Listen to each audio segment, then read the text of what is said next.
With winter fast approaching, Freiburg faces danger from many corners. Freiburg's defenses are still in the planning stages, army unraised and untrained, and the specter of starvation looms over the city's swelling population.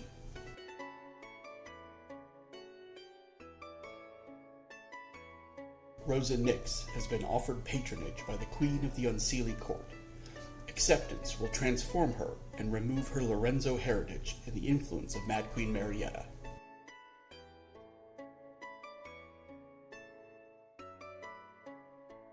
Arthur Wolfe has taken an oath to be the Ruck of Logan Seeger, the Iron Prince of Freiburg. A foray into Bryn Brasail, the lands of the Fae, was cut short and has not been seen since.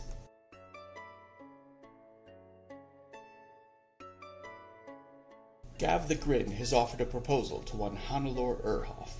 The joyous moment was followed shortly by discovery that he was to be not only a husband, but a father of twins.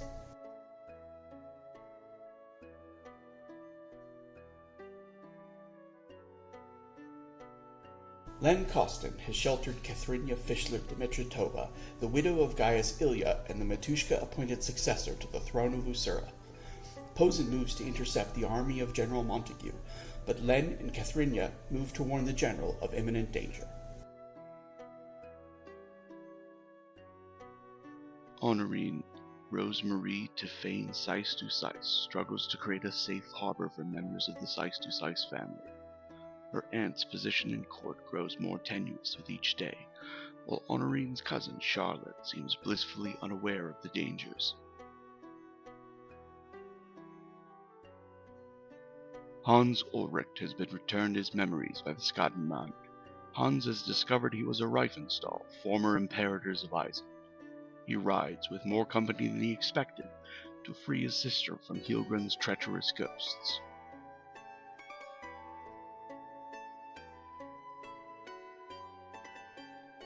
Runa Ingvild's daughter returns from Bryn Brasail with treasures of the Revenge and a last moment with Red. She is burdened with more questions than answers about the runes, Valhalla, and her mother. Above all lingers one question. What is Herja planning?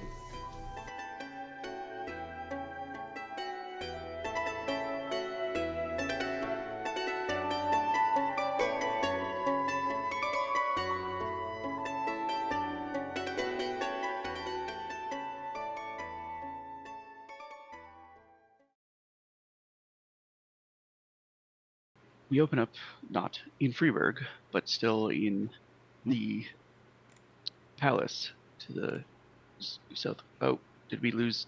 Okay. Just looked odd on screen for a second. We are still to the southwest in the sort of immediate aftermath of the battle that has defeated the ghosts. But we have Honorine and Gav had just recently discovered that there was a portrait hanging up in the wall and gotten it down. Hans is busy kind of, reconnecting with his sister. Runa has disappeared into the basement. There's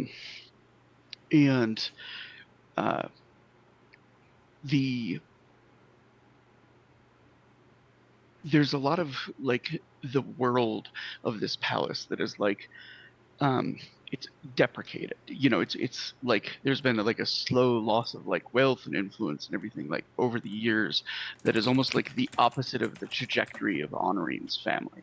Does that make sense? They in the course of Honorine's lifetime have gone from being gentry to full nobles to risen well within the court, only to now be suffering a downslide again. But after the time she spent in Freiburg, there is finery here that she really hasn't seen on a level since she's left Montaigne.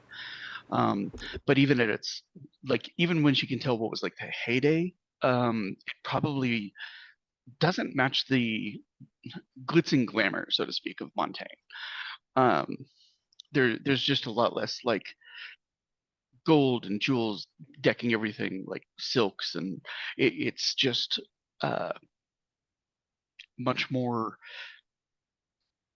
trying to figure like there's a practicality to almost everything, and if there is something that needs to like be decorated, usually the interest is in like incredibly well wrought works of iron or some more common material, and the quality of like craftsmanship and artisanship over the expense of the components. Does that make sense?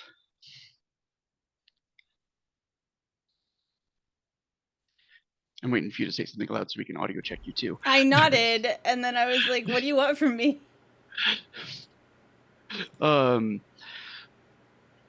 There's Sorry. okay, I can hear you online, so that was what I wanted to check. Um,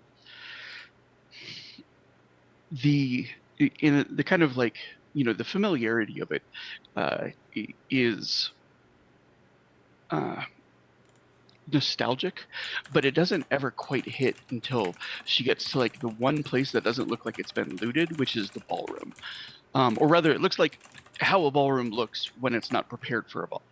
Does that make sense? It's just like there are rooms off of it that would potentially hold instruments and banquet tables and the like, but this one is just empty. But like the familiarity of it kind of immediately puts her back to the first ball that she attended, the one where she was uh, meeting Tomas formally.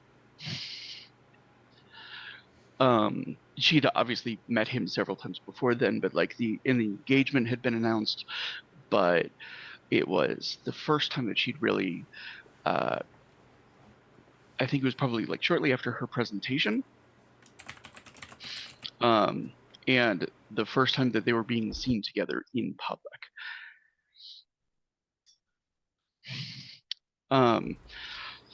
And Are we doing a flashback? yeah, we are. Okay.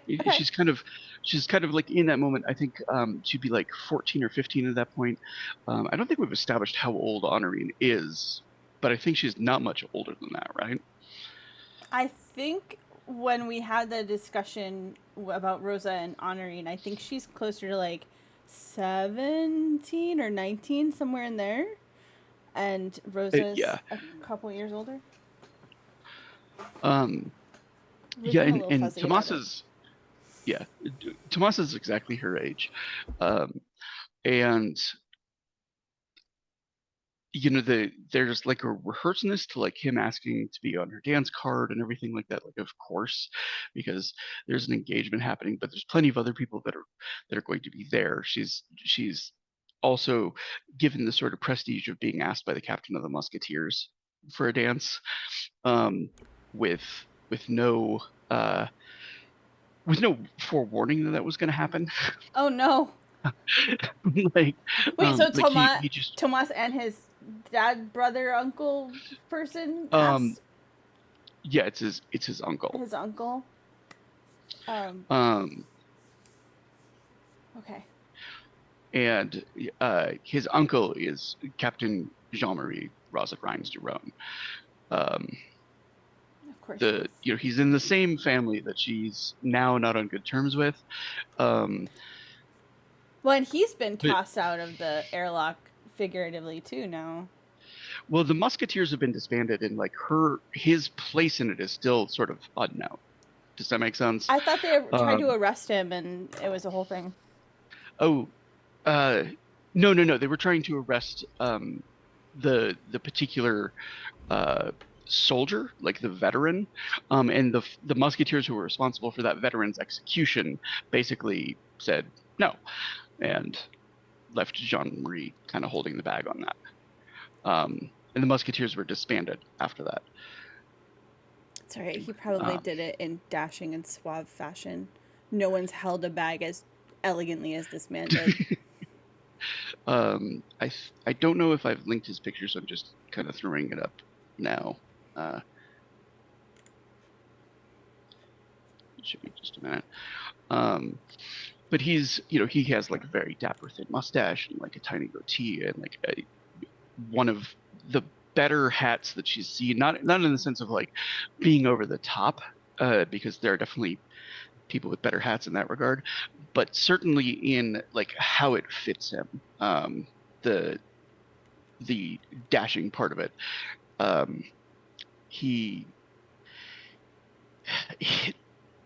being unfair to Tomas because he's many years younger and more awkward, but like he definitely puts his nephew to shame.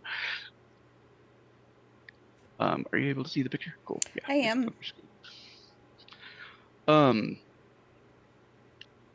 The other person that is in attendance is almost sort of like Jean Marie's dark twin, which is Remy Dumontaine, who is himself a member of the royal family. It would be too much for the emperor to be expected to be present at her like kind of initial presentation or the declaration of the engagement. But because of Jumet's place within the court, or perhaps because Remy is himself just that sort of man, and has expressed an interest in Jumet several times over, he's there as well. Who hasn't? Let's be real.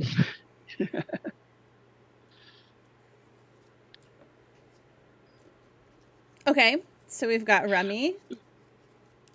And the other person that is there is Charlotte. It is Charlotte's first and only time at court. She wasn't presented in the Charus court. Ooh. And that was she mad largely about because it? Go ahead, sorry. She wasn't happy about it. And the reason that she was not presented was because Kirsch was interested in her, a German or an Eisen nobleman. And Kirsch is there as well. Kirsch is fully probably 2 decades the senior of Charlotte. And he's not like a particularly attractive Eisen. Henri remembers him as looking like almost frumpy compared to everybody in Montaigne, because like Montaigne fashions were such a thing, like they're bright, they're colorful, they're doing the latest thing, and he had like the kind of neck ruffle and like dark on dark clothes that just made him like disappear in the crowd, and Charlotte was sort of tethered to him, and he would come up in extremely barely grasping the language, try to like introduce himself to her friends, and she was immediately sort of humiliated by it. Does that make sense? Yeah. And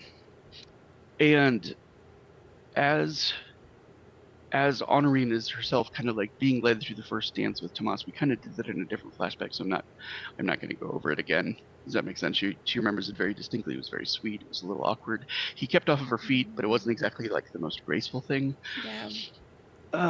I don't need to cry right now. And instead is, immediately after is the dance card with Jean-Marie himself. He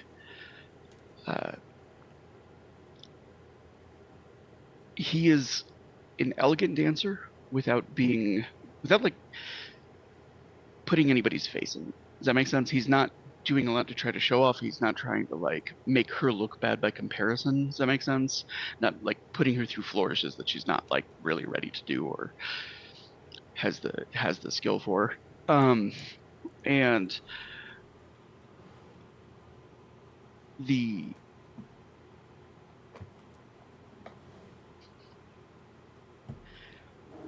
in making small talk about what the Roset Rhines house is like, kind of talking about like the pastures that are nearby, their grape fields, they do make wine, but they are mostly known for like their military family. Like there's not a lot of Montaigne families that dedicate themselves to it. So he's trying to talk about things that she might be able to get into. They're not like, look at the men walking around practicing with their swords and their guns. I'm sure you'll enjoy observing that from a room. When Remy Dumontaine cuts in. Oof. And he says, pardon, he says, this party is growing old. He says, and it seems impolite to leave without dancing with the young lady. And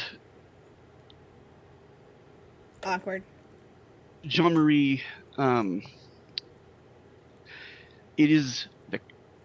is himself the cousin of L'Empereur. He's also known as the most deadly duelist in Montaigne. He's the head of the Lightning Guard, which means his organization and the Musketeers are sort of naturally at odds with one another. Is it like a And friendly competition or no? no, it's Remy doesn't understand the need for the Musketeers because the Musketeers exist largely to protect the non-noble class. They provide justice for them so that the nobles aren't the ones doing so. And there exist two tiers of court for commoners and nobility in Montaigne. So if you have a conflict between two commoners, it ends at the commoners' court. If you have a conflict between a commoner and a noble, it starts in the commoners' court. But if the noble doesn't like the result, he can take it to the noble's court. Does that make sense? Mm-hmm. So like the only people who get the right of appeal are the nobles. And Remy doesn't like think deeply about any of these things. Like he's never spoken up about the justice system or anything like that. He just doesn't really care about peasants and doesn't think that all of these extra things to like protect them and keep them from rebelling are necessary. You just crack down on them a few times and they stop rebelling. That has historically worked perfectly in France. And the interplay between like the cutting in and stuff like that is Remy's almost like looking for Jean-Marie to challenge him in this moment. Does that make sense?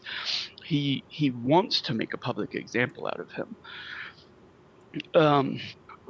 Or just do something to humiliate him for his own benefit. He's a bully, and Henri has heard many stories of him cutting down people just because they irritated him, just to kind of remind people of the power of Lambert, right? And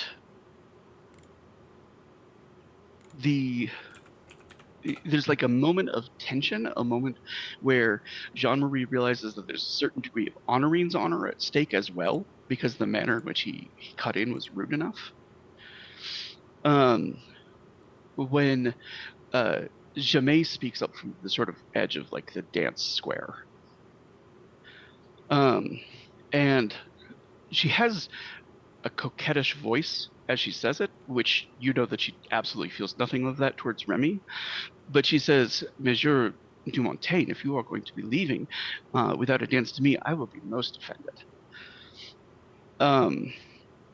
And Remy kind of like looks to Honorine and looks to Jamais, and he kind of like, excuse me withdrawing my invitation, a better opportunity has come up. And turns. Rude. And that is rude. And Jean-Marie, like, he says, I'm grateful for the opportunity to dance with you without bloodshed. He says, but one day that man is going to catch a sword in the back from someone he commands, and no one will be surprised for it. So I think all of this interplay going on, at first, like, when he goes to cut in, Henri's a teenager, so there's a certain amount of, like, thrill at the attention. I mean, she's the center of attention. It's her debut. It's her party. And, you know, there's a certain amount of, like, excitement at having, not one, like, totally, like, thrown off guard, you know, by getting to dance with the captain of the Musketeers, who she's totally had a crush on, like, totally has tried to, like, squash the crush for the sake of her, like, intended, but, like, he's still really hot, and he's very dashing, he's very handsome. So she's, like, dancing with her crush, and she's getting attention, and there's the cousin of the emperor who's being a little rude, but, like, there's still the attention and the, like, two men, like, they both want to dance with me, like, so there's sort of that initial, like giggle fluster kind of thing, but there's also this sort of, like, oh wow, that was fucking rude. Like, so there's also this, like, sort of conflict on her, probably on her face, like, she probably hasn't figured out how to hide it yet, where she's just like, I kind of was pleased at this, but, like, this doesn't actually seem like the compliment that I thought it was. Yeah. And so like when he sort of diffuses it with like, I'm happy to dance with you, you know, without bloodshed and blah blah blah, she's just like kind of relieved to like take the forthright compliment and just be like, I'm so glad that we get to finish, you know, and all of that stuff.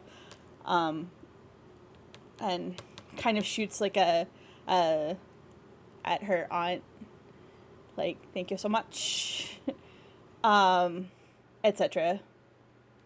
And Janae has like a very painted smile as she's dancing with Remy, you know what I'm saying? And like as they're kind of going around in circles, Honorine kind of like hears some of it. And like what she realizes like Janae is kind of like hitting him with compliments that he's not going to realize for a full hour aren't compliments. I feel like Jamae almost certainly doesn't have a painted on smile when she's, because like I feel like she almost certainly has the most genuine smile that she ever has at court, honestly.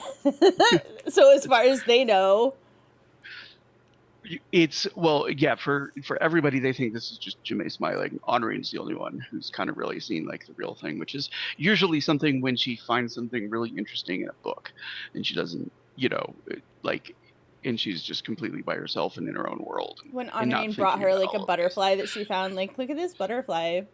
Did you know that this like is here? I've never seen it before. What is it? Can we look it up? Or whatever. Um, the uh, let me just look one thing up.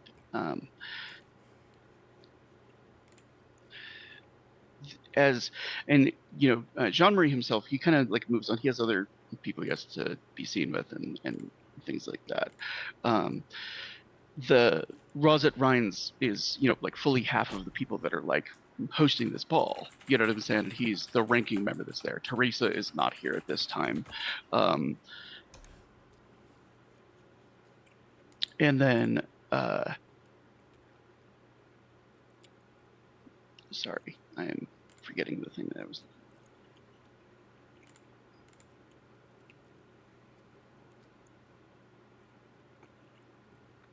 What's the Okay. giant scar Um, from? that is, she's heard many variations of the story of how he got that scar. The one that is the most sticking is that the Valro fencing instructor who was teaching Remy at a young age, um, yeah, like cuffed him in the middle of his training, and Remy Dumontaine killed him, and the fencing instructor gave him that scar before he died. What a dick. That like that story itself is kind of suspect. She's also heard ones where, you know, like a backstreet whore carved it into his forehead. He absolutely tripped and smashed his face against like a A sharp object or stone. something. Yeah, like a Um, branch. Got booted off his horse. it is as the you know things are like later in the night. Tomas has kind of like come over and he doesn't quite know how to like behave at the dance, so he's just kind of continually bringing her things like from the snack tables, like that's, you know, what boys are supposed to do when they're courting. Uh, he's still very awkward about like holding a conversation, although He's like the moment it pebbling. kind of talks to the moment it turns to like the invasion of Castile and like General Montague and stuff like that, like Tomas is just sort of like oozing hero worship. Does that make sense? And it, like he'll actually like kind of talk excitedly about something. What's clear and what she knows from her other meetings with him, he's just very like awkward in court. Um and awkward talking about things that he doesn't know anything about. Which is kind of what court is all about. You're just making small talk about 1,000 things. But it's as she's kind of like sitting by one of the tables, taking a moment between her dance card, that the uh, the gentleman from Kirsch comes over, the one that's engaged to Charlotte.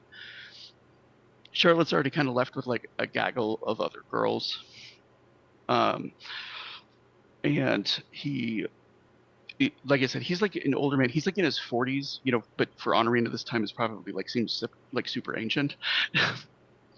He's like um, 100 or something. right, and he says, I am not familiar with mountain custom. Is appropriate ask you to dance. I believe it is, since she doesn't have anyone she's dancing with right now. So she's gonna go ahead and smile at him, and I don't think she knows any Eisen yet or anything. So I think she's just sort of gonna just be like, "I'm so flattered. Of course, of course. Now, would you like this dance?" And she'll like stand up and, hand her He, something off of and he like, left. this means yes. Yes, I would be He delighted. like offers the hand, like and everything he does, like when he's like escorting her, is like very proper and appropriate. You know what I'm saying? And he kind of looks the direction of like where Charlotte has already sort of ghosted. um, he says, "You and Charlotte, your sisters, cousins, Cousins. Yes. uh, your friends. Yes. Do you know what things she likes?" Flowers. What flower is Charlotte allergic to? Um, She loves you, carnations. yeah. Um, he kind of nods and he she says, she "She's." loves live bees being let loose in her room while she sleeps. He he says, I am. She does not want to move to Isa. She says, after being here, I understand. He says, I want to give her something to feel comfortable. Mm-hmm. Burr, it's very cold. In Um, Eisen. And she's being he, very over the top with her gestures to try to convey to him what she's saying without him having to be like, yeah, and he says, is not Usura. He says, is cold. Many a rain. uh perhaps umbrella, a parasol. Very nice. Yeah, he just looks like blank, you know. And well, she's taking like her fan or whatever and like holding it over her head, like to try to demonstrate a little bit, and then pointing like, it's of course going to be very intricately painted and stuff like that. So He she's kind kind of pointing. of is rain hat, carry, stick, Yes, yes, parasol, parasol. parasol. Yes, yeah, Uh, right. Yeah. yeah, and he kind of like makes a gesture, like he kind of like he takes a sword, but like he doesn't pull it from the sheath. He just kind of like holds it like he'd be holding a parasol. Mm-hmm. Does that make sense? By the bottom of the sheath, as if you were like holding overhead. And he kind of laughs, and like as the music kind of winds down, he very properly like kisses her hand. Um, he says, "Thank you." Was highlight of evening. A pleasure, you know. And as he says that, you realize this is the first time he has met Charlotte face to face. That's awkward. We're not going to read too much into it. Charlotte's very overwhelmed. She's very young. and you realize like she's just off kind of like catching up on gossip and a court that she's never really going to visit. Right. So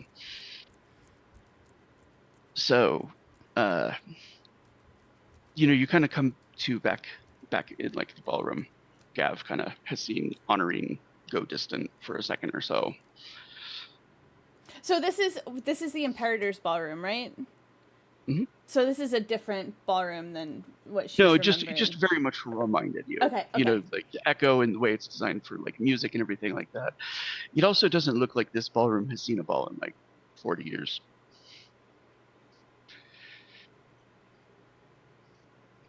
She's definitely looking kind of homesick. It's very dusty here, da. Da.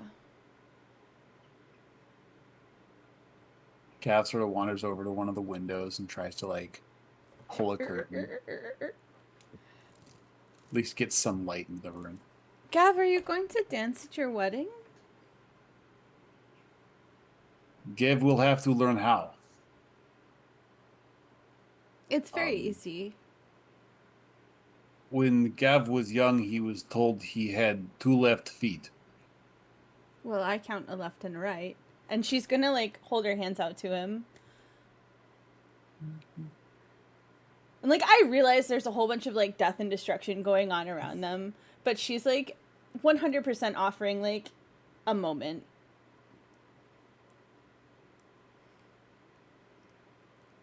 Ruth is And like, get the Gav's fuck like, out. Gav's like a little nervous. Um, he looks to the door. He kind of he sees that there's nothing really going on right now, and And she's not like she's not like going to like pull him in and like this is a full dancing lesson, but she kind of like if he like takes her hands, she'll just be like it's just simple like she's gonna be like you just step back and to the side and then forward, mhm, It's just like this. yeah. I miss spending time in ballrooms like this where they're warm and alive and full of people and beautiful clothes and beautiful art and beautiful music. The last time I was in a room like this, we were trying to steal the turkey.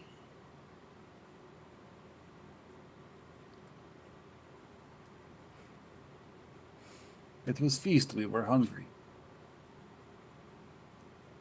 Well, that's a good metaphor for the entirety of my country right now. No one is having good time these days. Oh, not really, but Emperor is holding his feasts and he's not letting anyone else share the turkey. You're supposed to let people steal some of the turkey. You're not supposed to just burn it after you're done with the feast. That was what I was telling guard. He still punched me in the face. Well, I mean, he has a job to do. That is true. Duh. I'm going to There's drop the curtain there. there's a 'cause I think role that's for good. everyone. Yeah. With the two of them kind of, dancing to no music. And all right. Thank you, everyone, and welcome to the Shadow of the Wachtturm. Our producer tonight is one of the moderators of Dirty 20 Gaming, the delightful and compassionate Gloriosa. Our lore master for the series is the beautiful and benevolent Syndra. Before we get started, I want to give a content warning. While the spirit of 7th Sea is swashbuckling adventure and shadowy intrigue, the story will deal with mature themes, including death, loss, suicide, and grief. Eisen, our setting, is recovering from a 30-year civil war over religious differences. It may get dark sometimes. There's no shame in bowing out if it's not a place your head can go at the moment. So without further ado, I'm going to have our savvy swashbucklers introduce themselves, starting with Honorine. Hi, everybody. I'm Blaze of Gloriosa, also known just as Glory. I am here several nights a week. I'm starting to rival Bison because I produce 2 nights a week for Oracle Force on Wednesdays and for Deviant Paradox on Thursdays. And then I'm joining an upcoming campaign that I believe is starting on next Friday. That's in the it's a Shadowrun, not Shadowrun game. I don't know. I'll let somebody else talk about it because I don't remember. But I'm really looking forward to it, and that's going to be starting up, I think, next Friday, or this coming Friday, whatever you want to call it. Anyway, and then of course I'm here tonight as honoring our resident noblewoman and nostalgic beast at only like 17. I feel like that's supposed to be too young for like nostalgia. Like when your age ends in teen, like there shouldn't be nostalgia already. But people grow up quick. You can find me in the Discord. I've got some other projects in the works. I've got some stuff coming up, but I largely lurk in the not lurk, the opposite of lurking. I'm there all the time, talking constantly. I'm there.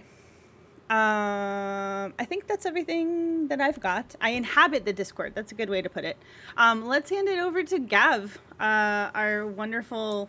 How does it go? What sewer surfing soup? Sewer surfing suplex machine. I Yes, love it. hello. I am Bison _Stonefist. Tonight I am Gav. Our resident big dude, and big softy. I'm going to be honest. I'm here 4 nights a week. On Tuesday, I am the poor bastard in charge of the train wreck that actually car crash. Let's be honest, is Garrett right here. The car crash that is Cyberpunk Red. This is our Carnage Heights. That's a lot of fun. I swear to God, we're gonna have a game this Tuesday. I'm gonna do my best. That's how it is. Thursdays, I am playing Garrett Sakes, our C student and apparent like elite club book nerd now. In City of Mists, Deviant Paradox, he's our local anarcho punk, as opposed to the splatterpunk that is Artie, who is not in the comments yet. Super chillest of chill. Super chillest of chill, yes. Takes this whole having a monster in his head really well, surprisingly. And on Saturdays, for our Iron Sworn Starforged game, Starsworn, trust me, we mess that up at least once a week. The chillest of chill, yes, of course. That is definitely Artie for sure. Anyways, back to Thursdays. I play Captain Calvin Scooter Hobbs, lovingly referred to in chat as Big Scoots. He is neither big nor one who scoots, although he did skedaddle at one point. That is our Starsworn game. It's a very unique system. We're 4 players, 4 GMs. We're all the same people, and none of us know where the plot's going because that's what the dice are for. It's the most unique system that I've ever played. Definitely take a look at it on Saturdays when we can. That's us. Let's move it on over to Rory. Hey everybody, I'm Rory. I'm here tonight on this wonderful Sunday evening, playing this wonderful game with these wonderful people. Man, there's a lot of shit going on right now. So much. Playing Mr. Sins of the Father, Leg Day, everyone's favorite soldier boy. You. Hans Reifenstahl? That's right. He got a glow up on the name. Yeah. New last name has just publicly dropped. Aside from, well, yeah, but What's other old is other new, game baby? nights. Other game nights you can find me here are Wednesdays, or at least the Oracle Force Wednesdays for obviously Oracle Force, playing Graviton. Interesting stuff to come, most likely. And outside of this lovely Twitch channel that we all love playing on here, you can find me uploading music in progress or completed for various different things on SoundCloud, and probably another SoundCloud account soon because I'm running out of posting space on that one. And yeah, that's about it. I'm hoping to get back into streaming DJ sets and other stuff soon, but just, man, shit keeps coming up. But with all that said, I think I'll keep the mic open and hand it over to Ruth. Hi, I'm Ruth. I am here today as Runa. I am here on Tuesdays as Exit, as well as producing. That'll be this upcoming. I am here alternate Wednesdays as Trek, and Thursdays as Nora. For now. We don't know. Hate that. Hate it so much. As Sarah cackles on mute in the I background. know. I'm not muted. I wish we could see your face. I miss your face. Happens. I don't think Sarah knows what's gonna happen either. I don't think so either. It's my choice. Anyways, before it becomes not my choice, I'm gonna pass it on to Rosa. Right. Hey y'all, my name is Sarah. I got my sands on the Discord. I am here technically 5.5 nights a week. Um, uh, tonight as Rosa Nix. I don't know what I missed last week because I wasn't here. On Monday, as in Printer's Devil, I play Juliet Morningstar. I'm already losing my mind.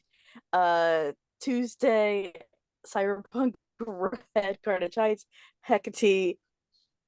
I find people who shoot me attractive. Wednesday, Mask Orca Force. I play Nightwish. How the fuck am I the leader of this team? And Thursday, in the City of Mist campaign, Deviant Paradox, I am the DM of the Chaos. When I'm not here, you can find me over with Phoenix Tears Productions playing Force Blade Punks as currently Big Bad Wolf. I'm still out for a month. And over on Tango Productions, I am working with Scarred Adventurer and Rock Paper Fox on stuff and things that'll come out eventually. There's my host spiel, who hasn't gone. Your The Bearman. boyfriend. Passing it over to Bat Kyle. Hi, folks. It's Bat Cow. You found me. You can find me here on Sundays playing Len. You know, my Riz keeps being interrupted, but one day, Costin. Also, God, my pinions are tired. You can find me on Mondays for at least one more Monday, possibly two, depending on how the PCs do, as the editor of the Printer's Devil, a Lovecraft-inspired fun little game where our players are slowly losing their grip on reality, and I love it. Other than that, you can find me usually in the chats of the aforementioned games, trying my best to break whoever is unwise enough to look at Twitch chat. And besides that, I'm usually in the Discord, either posting unhinged food memes, being a general menace, or modding for 2 or 3 people at the same time somewhere around Twitch and bullying all of them. And with that, we go over to Siosa. All right. I'm gonna pick us back up and dive us right in. We left with Honorine and Gav kind of in the ballroom having a bit of a moment, and kind of at the same time, Runa is just coming upstairs from a terrifying experience, and she sees one of the members of the Wachtturm that she recognizes as Loring's second in command. She knows his ship title because I'm sure she's put everything into what do you do on the ship? Except it's not a ship. He's the master at arms, which means that he's the one who's kind of responsible for teaching everybody how to fight and drilling and that kind of stuff. So he is probably one of the oldest members of the Wachtturm. There was a word that she heard that at one point he retired and then came out of retirement. And now he very clearly has a heavy weight on his shoulders, but he definitely starts as she comes running up the steps, and, with the secret door kind of closing behind her. He's like, "Theus girl." The leader of the ghosts is dead. I watched You him look die. like you've seen his ghost. Yeah. It's not good down there. Dangerous?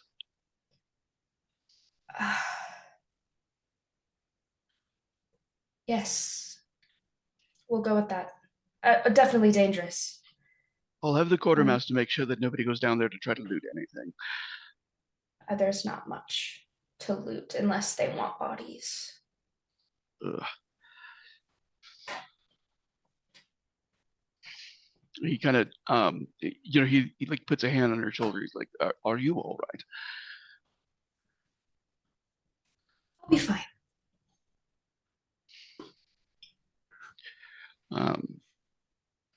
He says, "Do you know where Hans has gotten off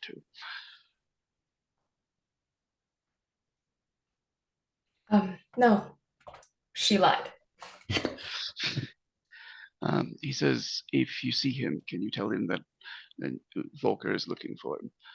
I will. Says She wants to give Hans time with his sister. Yeah, it's about Loring and what comes next for us. For sure. I'll let him know. When he's available, we're making our dead ready to move. We're bringing everyone back to Freeburg. You can find me amongst the bodies. When I see him, I'll let him know.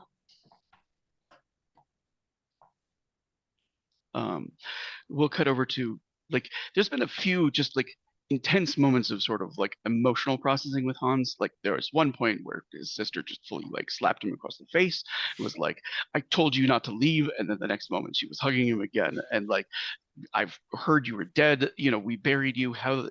And then just crying again. And it's kind of, you know, it's like after like several moments of this that she just sort of like walks over and she pulls open like a board from in the kitchen and she reaches into it and like her arm comes away with cobwebs and like a really old bottle of something brown colored but not exactly sure what it is. And when she like pops the cork on it, like the smell of it is like a whiskey or a bourbon, and she takes 3 mouth-sized drinks of it before like setting it down and then kind of like offering it to him.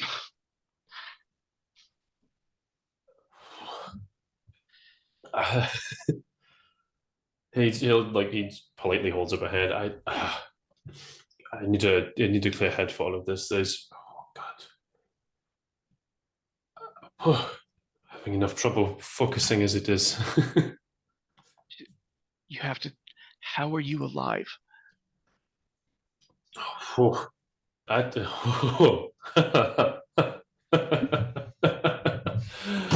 starts having a mental She just like breakdown. she offers the bottle again. Like, you look like you do need this after all. It is far too little time to discuss that right now. Trust me, it is a long story, and you will probably need more of a drink than me by the time you have heard the whole thing. But you are real. I haven't lost my mind at last. No, very much. This is, I mean, yeah, this is happening. This is as real as it can get.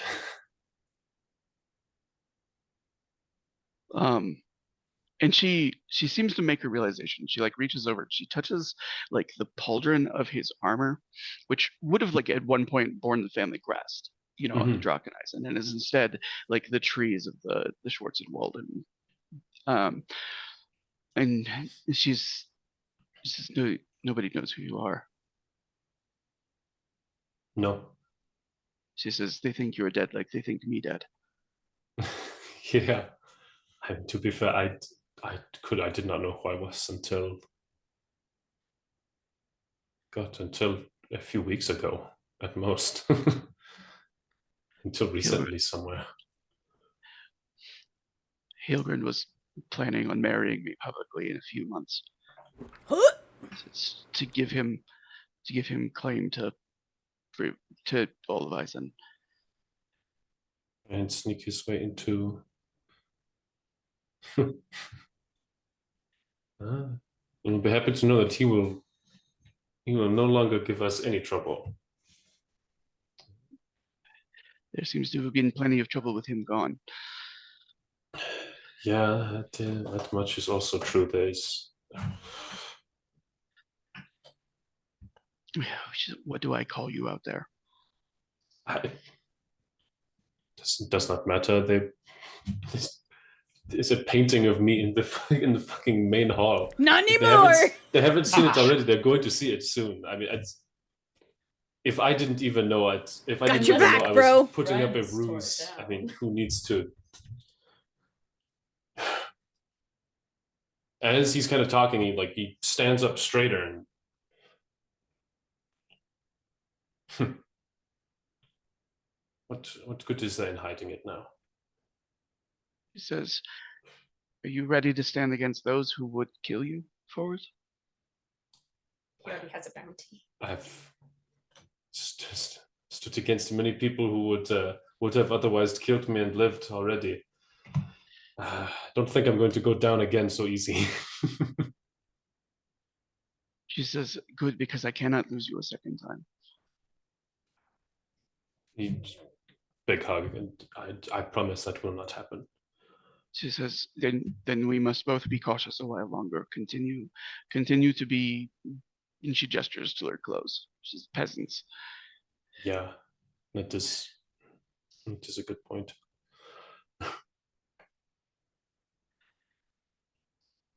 Well, tis probably time to deal with all of this. As of right now, Runa's just looking for any of her friends. She's white as a ghost. Yeah, I think given everything, the people she probably finds first are Gavin, Honorine. Where I was is just gonna the big oil painting? They've probably tossed it to the side. Gav's got Like, it set it- rolled up.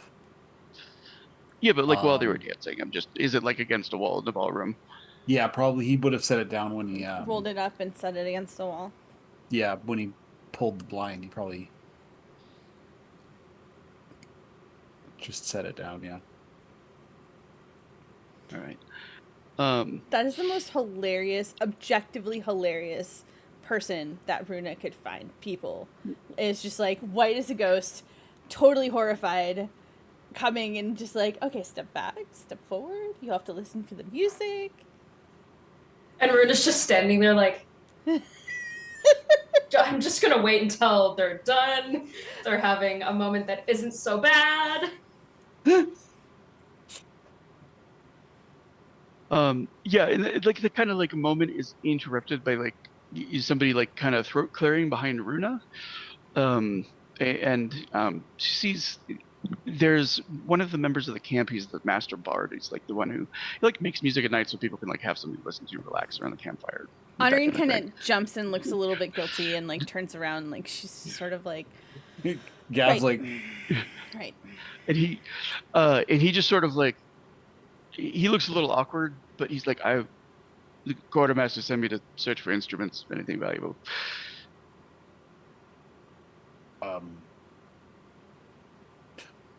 We haven't actually looked through here that well. There's nothing on this end, but we haven't checked over there. It's a long walk. I'll leave you all to it. He kind of like looks to Ruda. You know, he just like sort of like unlimbers his like wineskin and he offers it to her. Runa. And he's like, first battle's the hardest. He kind of pats her shoulder. Right. First battle. Certainly not her first battle. Yeah, Honorine She's basically hears a that, Viking. and she's like, "Hi, Runa. Hello." Hi. Are you all right, Sparky? We need to talk. She's like, I'm freaked out, but I'm not gonna like panic about it right now. But you guys need to know what's down there. You're turning into Len. The Herald of Doom? From the... He does always seem to arrive with bad news. I'm starting to get a little bit of a sinking feeling every time he walks in the room, actually. I'm not gonna lie. Well, I hope Anyway. that doesn't happen with me. And she's gonna go over and like kind of like slide an arm around like Runa's waist. The captain of the ghosts is dead. Good news. Good job. Half of it was me. Half of it was.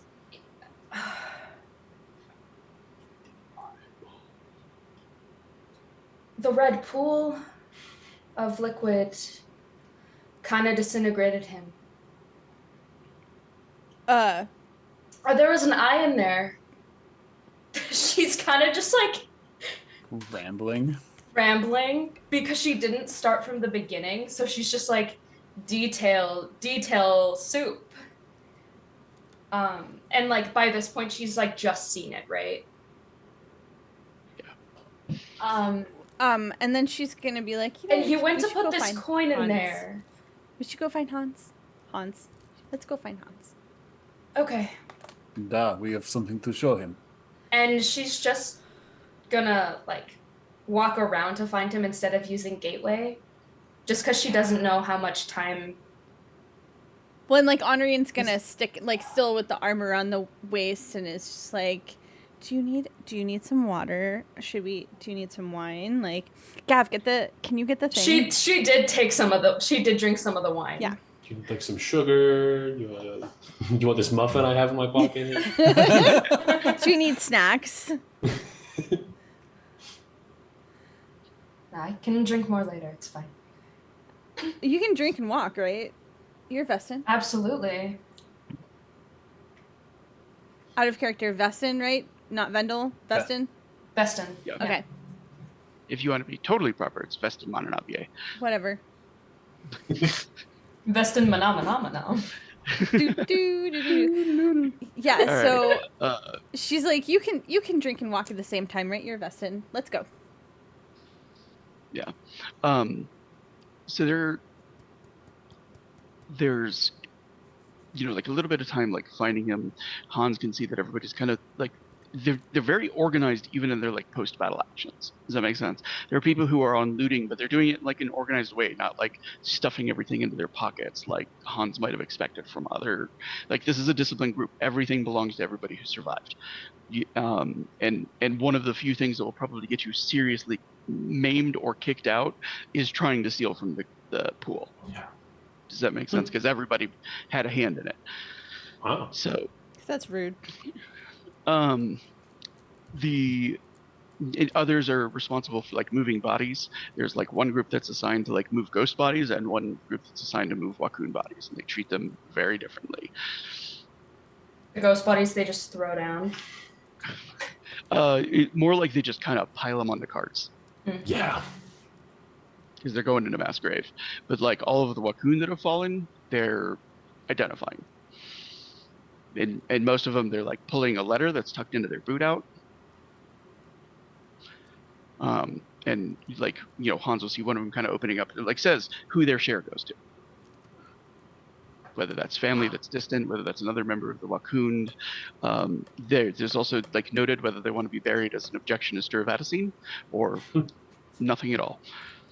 And or any other kind of request they might have. As they're watching this, Honorine is like, what happens if they lose their foot? I'm just like asking it into the air to like whoever's next to her, like, what happens if they lose their foot when they're fighting? The Wakun, who's kind of like, moving one of the bodies, he says, we find it, with like very eyes and determination.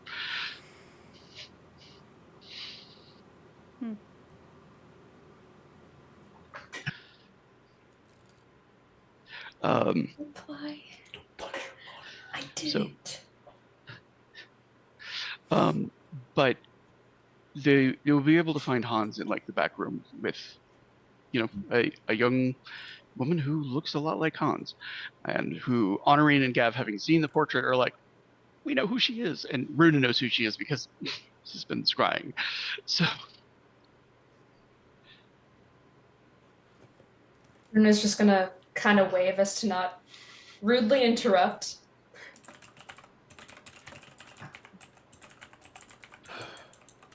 yeah, and she does kind of half tuck behind Hans, but Hans, you're right. Oh yes, I'm actually almost. He like takes a minute and like. Yeah, actually, almost completely untouched in all of that. Interesting. You do have a guardian being. Yeah. And she's going to like lead Runa. She's like glancing at the girl or whatever, and like that's a thing they have to handle, but she's also sort of like, Runa has something to tell you. Yeah. I would like Honorine to make a wits and noble roll, like as she's looking over. Okay.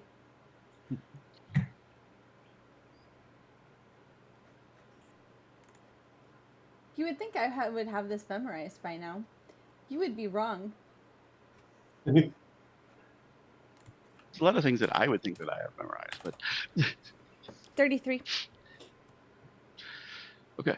So there's a couple of things. One is that like Annabelle has been on her own long enough. I might have muddled her name. I think it's Annabelle, right? Sure. Anna. I've only given Anna, so you can extend actually it. think it's just Anna. Annabelle is Montaigne, I believe. Anna is actually just a perfectly fine Iceland name. Anna. Anna has Your been little sister Anna. she has been like on her own in a strange enough position that like the other staff that were here did not know how to treat her. Does that make sense? Because like as she matured and became a woman, like the clothes that she's wearing, they don't fit her. She doesn't look like she has like the appropriate undergarments for like the development that she has, that kind of thing. Like it looks like she has been more or less, despite living in a palace and being surrounded by people, like surviving by her own wiles for several years. And she resembles Hans, right? And they've seen the portrait, and it's like she's It's not hard for her to put very that obvious. together. Okay. She is. The portrait is obviously several years ago. You know what I'm saying? But Actually, yeah, the resemblance is still close. He looks like Hans is like weird and fucked up looking, but they obviously still look similar enough. Runa doesn't just like disregard her as she as Honorine leads her to Hans. Runa kind of nods at Anna as like a hi without saying it. Yeah, there's definitely a little curtsy, yeah, that's something we're gonna address later. Yeah, there's a way she kind of like keeps a hand close to what you're guessing is a hidden weapon that's a little bit of like a skittish animal at this point. Does that make sense? And like Runa's keeping her hands away from her weapons because she has her holster with the Sinner's dagger, the dagger Posen gave her, and her sword.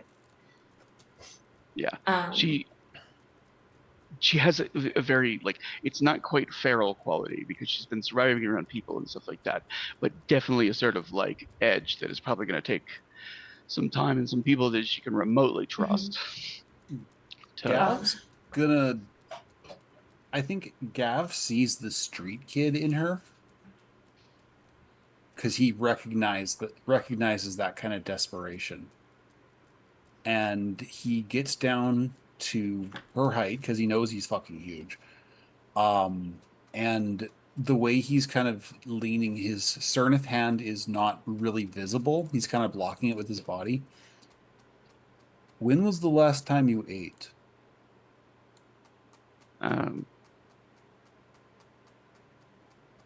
This is when they served the last meal. Was it enough? When was the last time you... There's always scraps.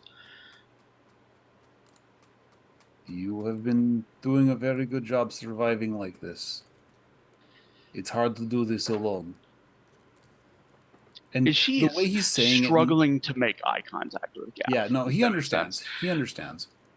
And it's everything he's saying it with that weight of, I know what you've gone through.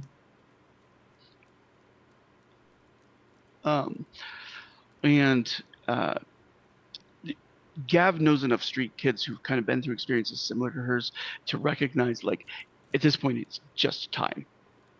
Does that make sense? It's time and being in a relatively safe environment, and she's also been harassed in particular enough ways that she clearly naturally prefers the company of Runa and Honorine. Yeah. And Gav's keeping his distance. He's. We should get her out of this hellhole. Runa, you have sit rep for me, yeah? Also, God, you look pale. What happened? So, the leader of the ghosts is dead. Half was me. And then he fell into a pool of red liquid and disintegrated. You see Anna go white, mentioning that. You've seen it? She says the basement. The eye? I think it. every time a village complained to Heelgrun that they were going hungry, that they didn't have enough food, he took the extra mouths off their hands. I'm sorry you had to see that. It might. The eye looked insectoid. What, like? I didn't see an eye. Wait, you mean like the? Gross. Disgusting. Henri's shrugging out of her cloak, and she's gonna put it around Anna's shoulders, provided Anna doesn't run if she tries. No, she kind of like accepts it. She's clearly gone to efforts to like bind any like signs of like feminine development to make herself look younger. So You're saying, Hunt? Well, you said insectoid, like those. How's it called? The Cerneth. Yes, that's it. Likely. Such a clunky word. And he was. Think he was looking for extra help or something. But he was gonna drop this coin in before. Should we go have a look? She's gonna hand Honorine the coin. Honorine takes it. You might know more about it than I do. Indeed. Looks at it. you may go ahead and make a wits and scholar roll. You have Teodoran as a language, so you don't have to do anything to translate. But the specific words on it are like, because like as a language, Teodoran changed over the course of centuries, like every language does. But the particular like verbiage on it and stuff like that is like Republic era Numa. So the coin in her hands is like well over 1,500 years old. 46. I know the fuck out of that coin. Yes, this is a historical relic, and it is from the like literally from the time of the first prophet. Does that make sense? Like within a century or two of it. Where did he get this? How did they get the eye? Yeah. Hans just he turns to Anna quickly and all right. I have work to do. You go with Runa. Runa will get you to safety. We still have a lot of cleanup to do. I must see what this is. Hans, Volker's looking for you. I will have to wait. I know. I told him I didn't know where you were, so for all he knows, I'm still trying to find you. Add it to the pile, I suppose. Gav, do you want to go with... Oh, sorry, Hans. I was just going to say, Honorine, would you like to come see this strange... whatever the hell it may be in the basement? Yes, I do. But Gav, do you want to come with us, or do you want to stay with Runa and... Did Runa take any injuries? I have 2 dramatic wounds. Oh, okay. I do too. Should we... What injuries does everyone have? Oh, never mind. I have 3. Yeah, what do those look like? What does everyone look like? A couple small scratches. Shut up, you show off. Quiet leg Gav day. has like a dagger stuck in his arm. And, it's just still sticking out while they were dancing. And like some other gashes. He looks like he generally does after a big fight. Somebody forgot their weapon and somebody got him in when he wasn't looking. How many dramatic wounds do Gav and Honorine have, and how many can you guys take? 2 and 6. Yeah, nobody is crippled at this point. Yeah, no. So, okay. So Runa would make herself crippled and have a longer healing time if she did anything. Does that make sense? I was only gonna do anything if necessary. Honorine has 2 dramatic wounds and can take 3, I think, if I'm reading this correctly. But they're not like stab wounds. They're not battle wounds. Um, she looks very like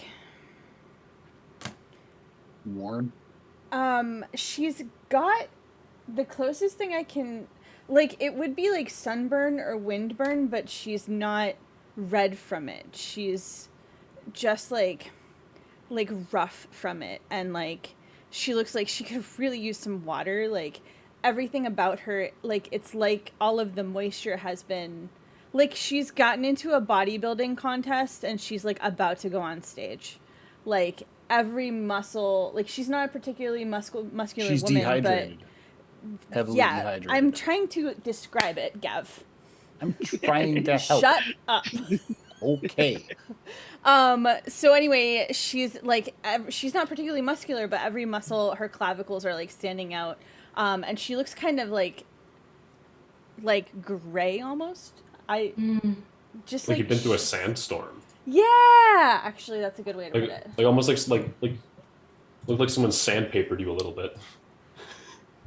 Yeah, sorry. and she definitely, like, her hair's like it's not coiffed. Like she definitely looks like she's been through a tussle, but like nobody hurt her. Yeah, she cut hello water weight. Anyway, Runa, because she went in with the main assault squad because she has healer abilities that aren't sympathetic healer.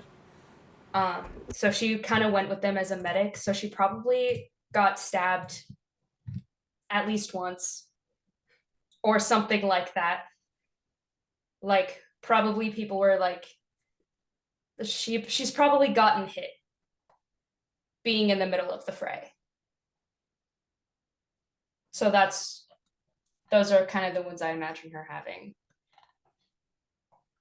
So kind of a lot of like concussive wounds and stuff like that that have added up to like a real like wooziness and being off and stuff like that. Hella bruises, sounds like. I want everybody to make a quick just like wits, keen senses, and criminal. And Gav, the target number is 22. Everybody else, the target number is 33.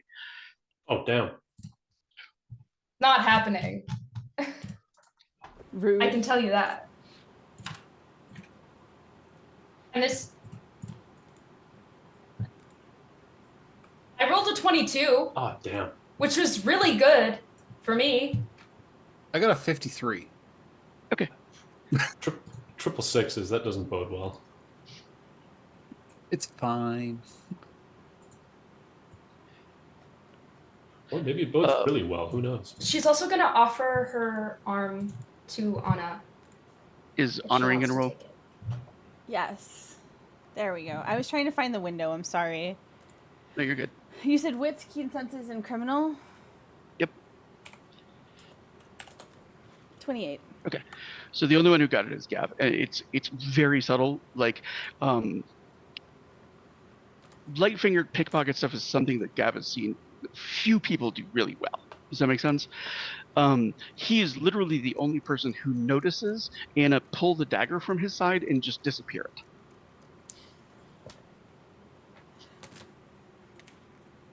It would have been weird if he hadn't noticed that. It was almost painless. I made it 10 cheaper because like he's it was literally him. having a knife pulled out. Yeah. You know what I'm saying? One that he'd been kind of immune to, but like it's actually more like the practical experience of seeing, you know, like street thieves and stuff at work that is why he notices it more than the actual pull. So he took Hans's dagger? No, the one that Gav had taken in the fight, like that was sticking out of him. She like disappeared it from him. Oh, he sort of looks down at her and is like, "Thank you. I was going to get to it later, but I appreciate. Now I can tie it up." Yeah, and she looks surprised and flushes just a little bit. But so we're going to transition. Who's going downstairs? Who's going outside? I'm going with Anna outside. Okay. And Gav and Hans and Henri. Okay, so when you guys go downstairs, the charnel house is still there. It's there's a disgusting amount of death that's here, a disgusting amount of sacrifices, and it looks like experimental almost. Does that make sense? Like trying to find different ways to kill people that were like maybe the most bloody or the least or the fastest or the worst. Like there's just a lot of people dying, like, well, clearly having been restrained. Nobody here died in a fight. Nobody here died because a monster gnawed on them. Human And hands did this. there are upwards of 200 or 300 bodies down there. Centered around what is now a circle. When Runa is going outside, Runa still has the coin, right? No, Honorine has the coin. Honorine has the coin, yeah. Okay. You can see the circle as you're descending, and like the glyphs on it look like they're from maybe Teodoran, maybe like something else. They look old, they look arcane. Honorine thinks she might have seen them in the Agiotage book that she got from Hilgrin's place. But the specific meaning of them is lost to her, like what it's supposed to do. But as she steps closer, she can feel kind of like a warmth in wherever she has the coin tucked. And like the surface of it starts to swim. And I'm going to need resolve rolls from everybody. Shit. You said there are like 300 dead people there too, right? Mhm. Are they all? Did they all? God, I hate that I'm asking this question. Did they all like die at once, or is it like different stages of it? Oh, absolutely different stages of decomposition, different stages of smell. Some of the bodies look years old, some of them look more recent. So like some are fully skeletonized and some are ripe. Yep. Hate that. I hate that I had to ask that. They're like, This as is- you're walking down the steps, there's like the swish of maggots underfoot. Smells like butts in here. But And like It's dusty in here, yeah. Henri's definitely like holding her nose as much as possible. And you said this is just like a raw Just like trait resolve. check, right? Resolve, yeah. Okay. This is just raw in the face of otherworldly terror. Would Yeah. I get? Oh no, it's otherworldly terror. I was gonna say, Damn. that's resist torture.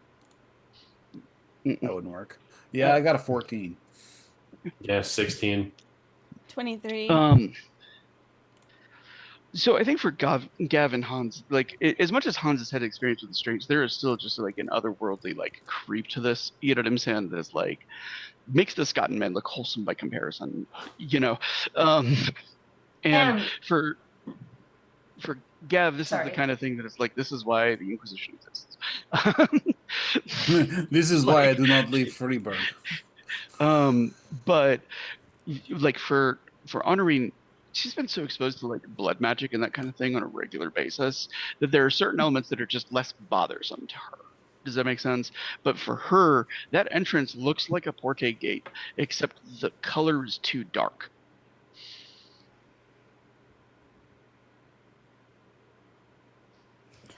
So Honorine's going to. So you said the coin is beginning to swim? No, it's beginning to like hum, like it feels warm in her hand. And like as she's taking steps downward, like the circle seems to like swim and turn that kind of like reddish black shade the closer Honorine is getting. When she pauses, it seems to stop.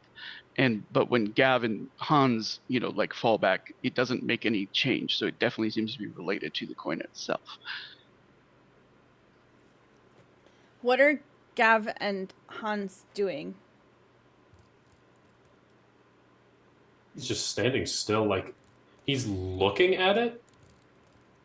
Or like his head is pointed at it, but he's having a hard time like actually looking at it. Like his eyes keep defocusing, like trying to defend himself from whatever the fuck this is. And like he keeps blinking really hard, trying to get like a clear visual image of what the hell this thing is. For Hans, this room used to be the treasury of the palace.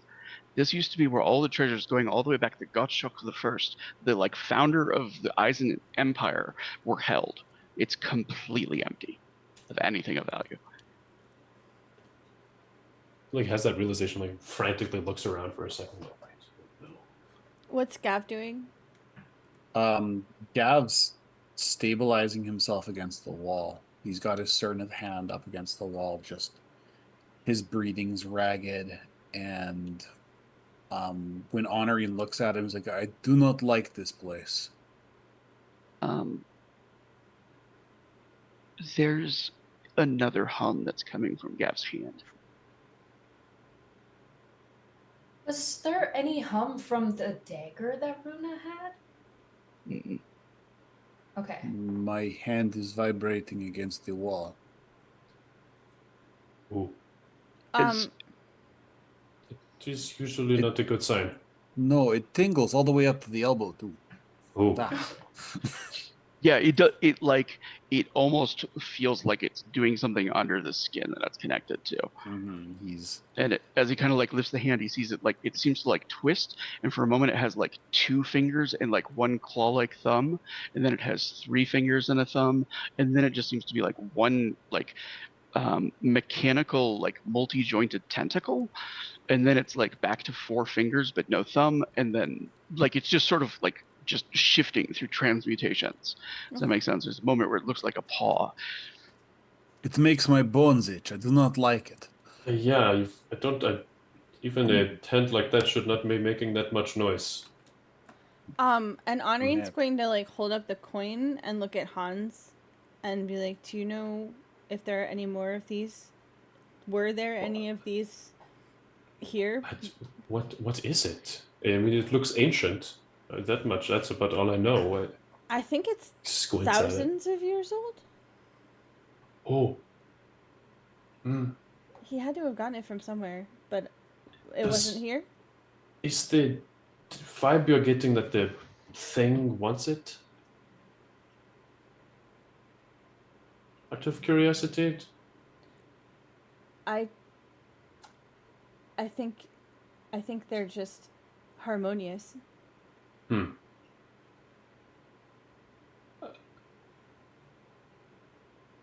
I can't really make a call on something as potentially historical as that. If you think it is valuable and potentially quite, you know how to find another one, it may not be best to give it up to. I was wondering if you had seen it before, if it came from here, or if there are other coins like it, or if it's something that you've never seen before. I mean, it is possible it came from here. There was artifacts in here dating back to the founding of Isen. If that is older than that, it could have been plunder from some long past war, but I mean... And it is older than not know. Isen, right, DM? The coin. Yeah, the Numa preceded, like in the same way that like the Empire of Charlemagne followed the collapse of Rome, the Eisen Empire followed the collapse of Numa. Okay. So she's going to convey, like, yeah, this is a Newman coin. It's from blah blah time period. It's very, very old, very, very, very, very valuable, probably very powerful, and it clearly resonates with Gav, your hand. It won't stop. He tries he tries using the one phrase or whatever that he remembers Gerhardt using. It wasn't a phrase; it was actually like a kind of lock on it that he could remove and take the hand off. Okay, because I thought he like actively shifted it from 4 to 3 fingers, like he. Yeah, I think it was like with actually catches that like, yeah. But Oh, it is okay. like places that he pressed and depressed on the hand itself. There wasn't like a acoustic element to it. Oh, okay. I thought I seem to. My brain keeps remembering. I might have misremembered it. I might have misremembered it, but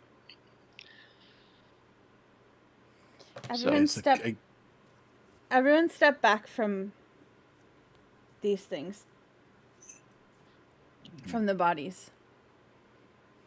Takes a couple steps back. And she's going to incinerate them. Okay. You have to.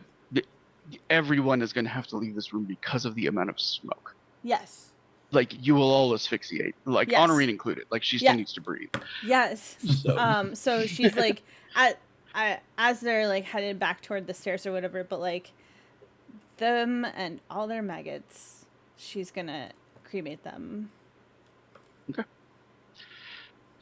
So we're gonna transition to outside. Thank God. Anna and Runa are already out there.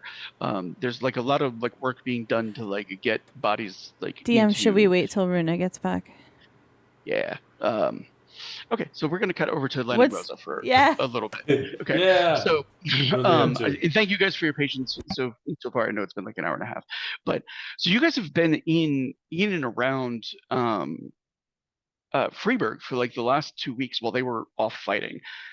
For Len, it has been kind of constant like owl transitions back and forth, flying, getting messages, and the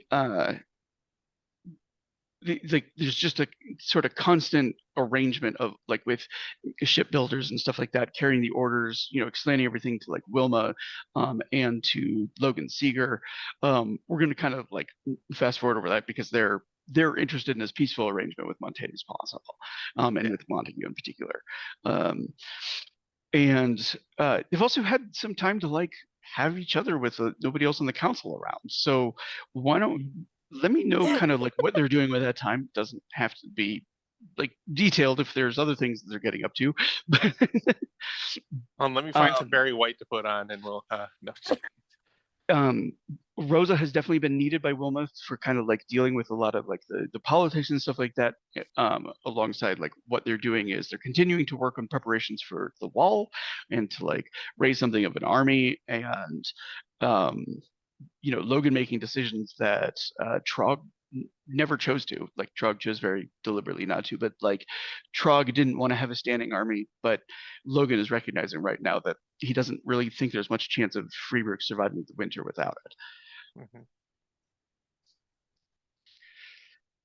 So what were you wanting from us from that? So what I want to know is like, what are the two of them doing together, and also what plans are they working on over the course of this time?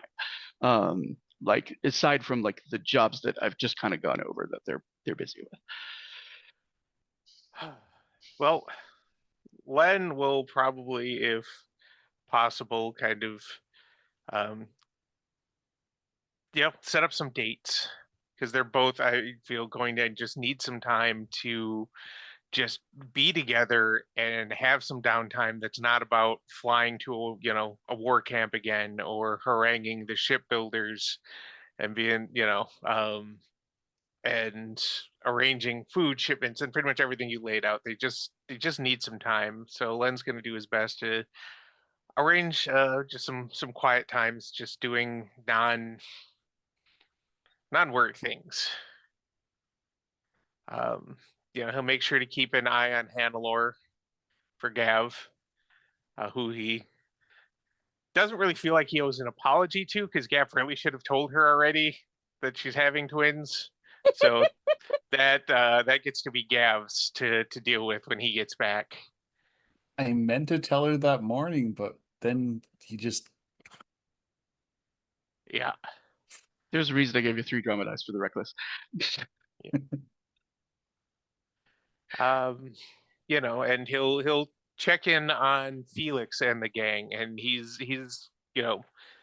sure that Honorine's house is well taken care of, but he'll still kind of stop by and check and make sure that everything's good there and it hasn't been broken into again or anything. Waldo is having on the her time of his fish. life, like getting the pond like a particular kind of way that he feels helps the house. Good. And he'll offer some advice on that, and if Rosa wants to do some dates or Rosa needs help with anything, he will help with that. And he's still got his art classes and such, or more his kind of modeling career. And he'll also make time if Rosa needs to or wants to talk about what happened with Rosencruz.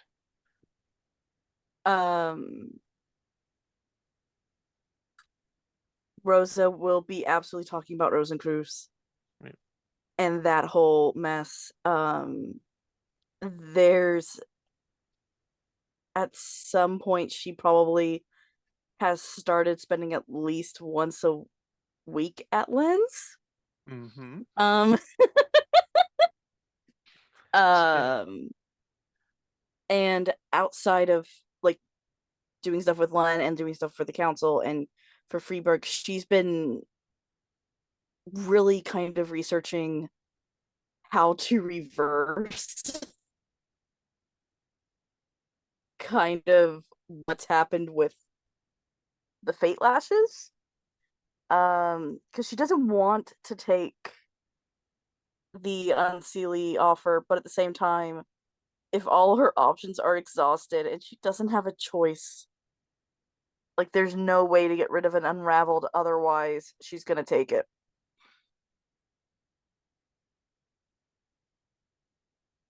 So the issue is probably that there's just not a lot of information available about that kind of thing.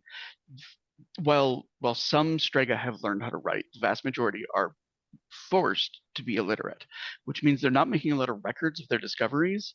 And they tend to be isolated within the society, which means other people who are literate are going to have some qualms about like speaking with them privately and recording their observations.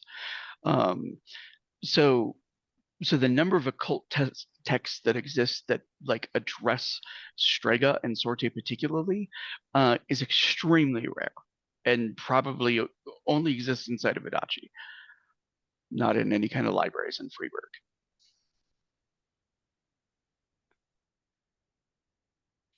Yeah, when she realizes it, that's absolutely gonna be something that she talks to Len about. And Len will offer to try and help find texts and such. Anything he can do to try and make this easier, because he knows there aren't really any great, like truly great decisions here for Rosa. But also, did he have any luck at like any dreams with Matrushka or anything? Because he's really been trying to reach out however he can about Kolshe.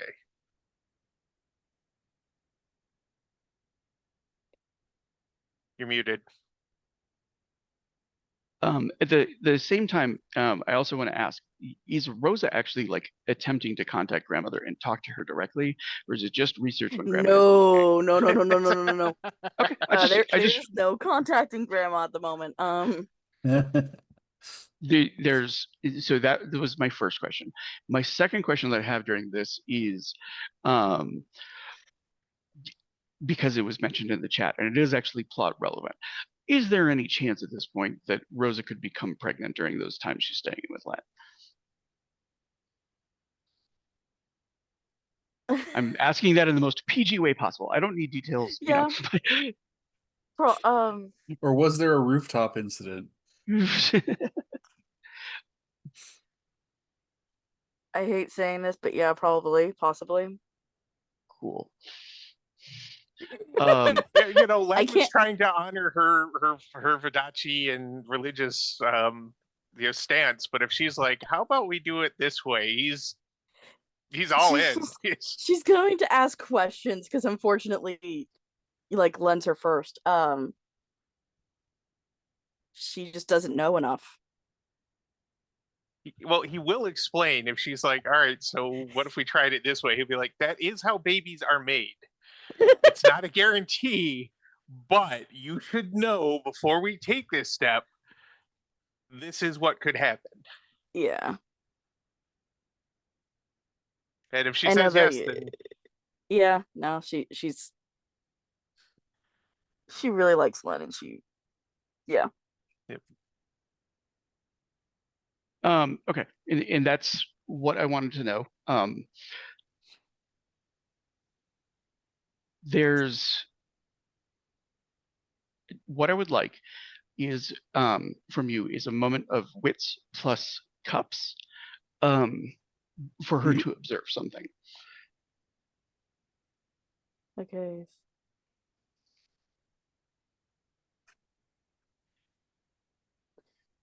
9, keep 4. Okay. Sorry, I had to do the math in my head. 38. Okay. So what she is sure of, while she is aware that she and Len have like a genuine connection and stuff like that, but in the moments where things are getting heated, is that like her own passions strand to Len is being manipulated. Does that make sense? It's sort of pushing things to happen faster and like to kind of throw caution to the wind. Mm-hmm. Which makes more sense. And it's probably something she's not totally like in the morning, in the aftermath, she's like, that happened faster than I expected. Not that like Len did anything or like it was like we're talking, this is like 100% consent. It's just Yeah. she's making things happen like after a week that might have taken a month to get to that point. Does that make sense? Mm-hmm. Yep, because Len is totally the guy who'd be like, "Are you sure? This is a little fast. I'm not saying no. I just want you to be 100% before And she wouldn't whatever." realize what's going on at all. Yep. Yay! Whee! Okay. Um, But grandmas want grandbabies. This one just takes it a little A further little than most. far. all right. So as Len is kind of like, I think we'll actually like have this kind of be like in the evening in the aftermath. Um, Len has made several attempts to like, hey Matushka, hey, I have things to tell you. Kind of try praying to her. That's like what the Usuran Orthodoxy Church says. You can pray to Matushka and she hears you. Um, so maybe there was some of that thrown in. Maybe a little bit. But it's actually like the night of, things happening. That like as he sleeps and has like Rosa all curled up, that he feels the sort of settling of winter on his shoulders, and he sees out the like he is like sitting up um on territory that he recognizes like the eyes of landscape if there was no civilization on it. Mhm. The tower is still there, but he's kind of seen this thing before, and winter blankets everything. um Once again, Matushka herself does not speak, like, but and she's kind of got like cloth like drapes over her, um and in the same way, and she can Len can see like the wounds that are in her side, that now he sort of has like a recognition that like those were made by Sealy blades Mhm. during this conflict however long ago, and also the awareness that there were like other Matushkas, other beings, and there's something in her now that he understands and never did before, that is like loneliness. Yeah. Yep. Everybody died, and she's been the only one to carry on the work and try and keep the lock closed, as it were. And she's got to keep the unseelie sealed and just everything. Oh, hello, mother.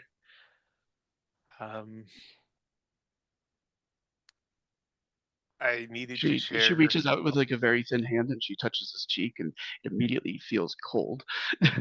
But But like he'll lean into he it anyway. understands and there's like a mother with a very young child is the feeling. Does that make sense? One that she absolutely adores, but also has to like look out for. Yeah, no, and he gets it and he appreciates it, and he's definitely been doing kind of more to little things, even though he's not in the lands, to honor her. But he's like, I had to talk to you because of what the Unseelie told me and what I've seen. I don't know if you can see through my eyes. They say you can. Well, some of them say you can, but the queen herself under the sea told me that Colche is working for himself these days. And the fact that I saw him at the Montague camp, and he did not seem to know about many things that he should have if he was still in your favor. Um, tells me that he may not have your best interest at heart, or Asura. She reaches to her side and she touches the place where like the wounds are at, and you see her fingers kind of come away with blood that like has a hint of like gold flecked through it.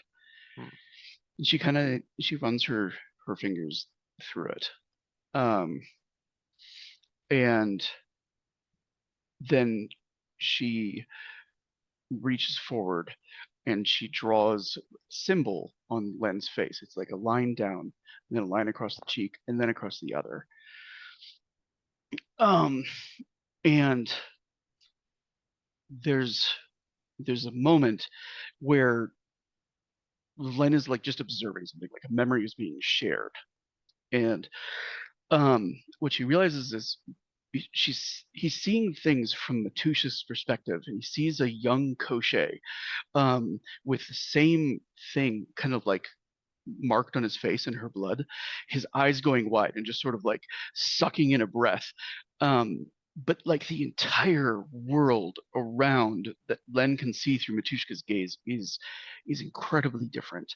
It's like he recognizes things as trees and leaves and animals, and yet layered in that is like an understanding of their biology down to the cellular. Like for a moment, Len Costin understands what like mitochondria are, and in The his like powerhouse of the cell. that knowledge is like coming to his mind just from like looking at it like tree bark. Does that make sense? But it's happening about everything. Like he looks at rocks and he understands like how they're made from like volcanic fallout, and like tectonic plate shifts, and for a moment he understands that like Matushka knows all of this because she has made all of this with her siblings. And she sees Koshé kind of like talking, and like Matushka understands him and understands the words, but like the level of difference of understanding is like she's trying to deduce like a baby's babble and the meaning that comes from it. She can understand him and she can understand what he's saying, but to her he's like a part of everything, a part of the everything that she has made. Yeah, he's a limited creature trying to transmit limited concepts in the face of creation itself. And Matushka like is studying him for a moment, and she sees like blades plunging into her kinsman in the hands of the sheep.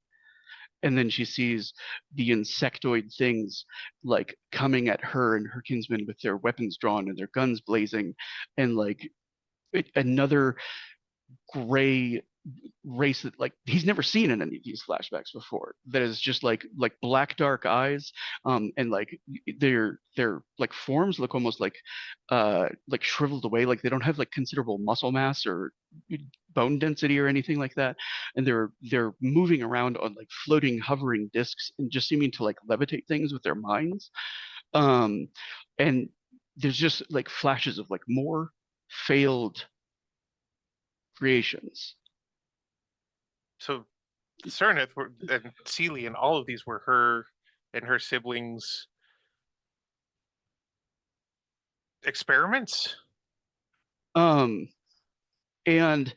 Len comes back to like the gentle touch of like Matushka like hand on his face, and like like he understands like he is beloved in a way that is like almost impossible to comprehend, but almost not like as an individual.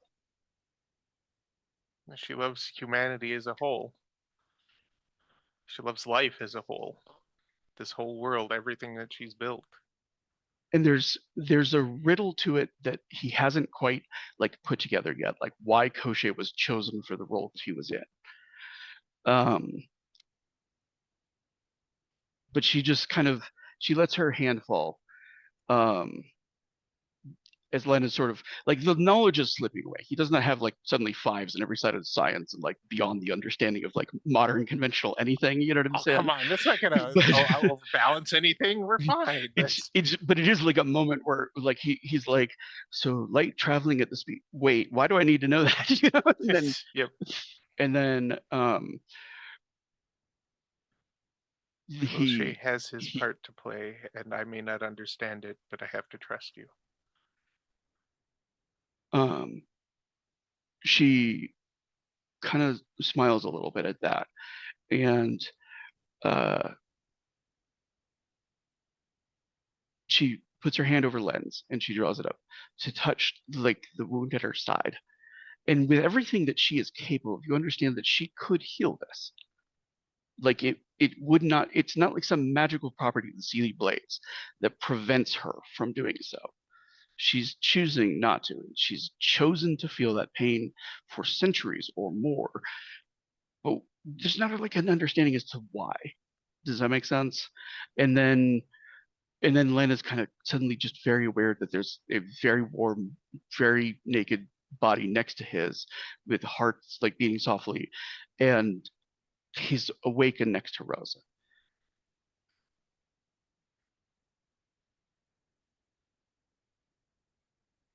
I know Kung Fu. Oh, yeah, of course, Bison already said that in chat.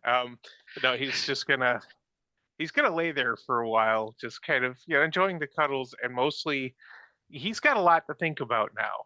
Like, because now he knows there is just this incredible knowledge that he doesn't have anymore. But for one moment, one incredible, inspiring, terrifying moment, he knew how it all worked.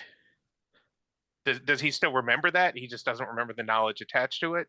Yeah, he even understands that things like sorcery are part of it, just not understood yet. Like she understands them, Of course. but others don't.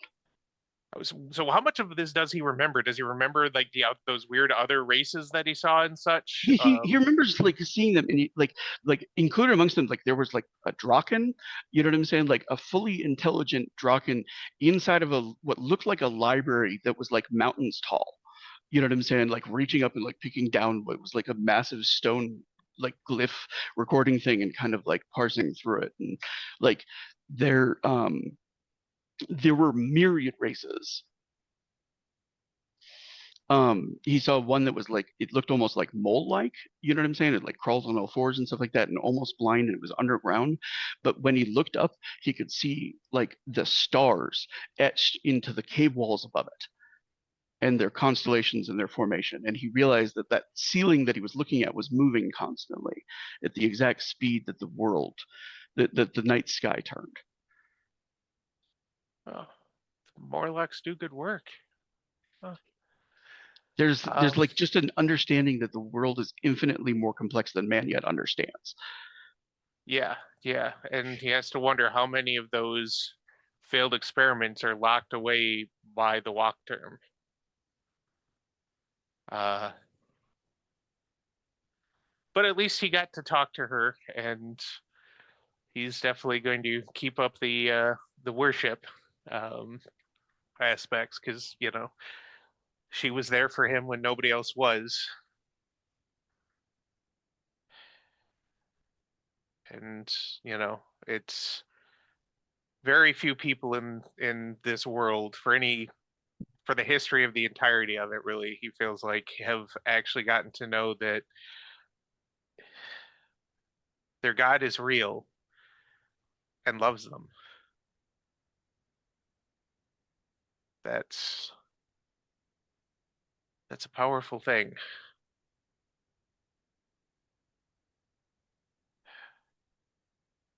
Kind of wish he's like, I had so many more questions, but Matryoshka does as Matryoshka will. And then he's gonna just kind of curl up and sleep for however much longer, because that's you need time to process all of that. That was a whole lot. Yeah. Rosa's dreams are equally strange.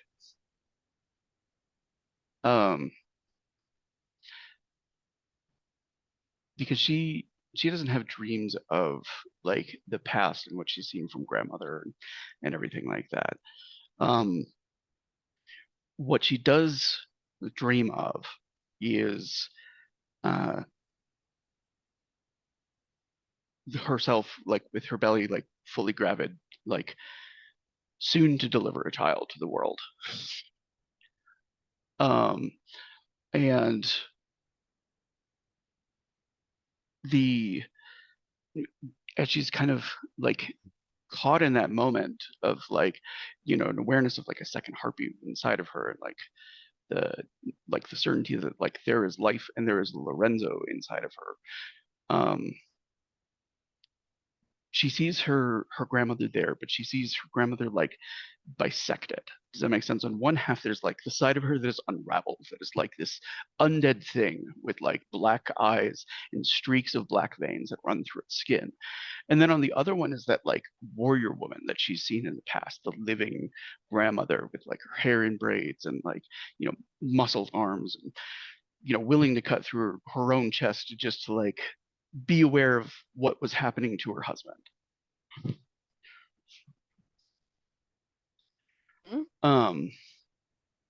And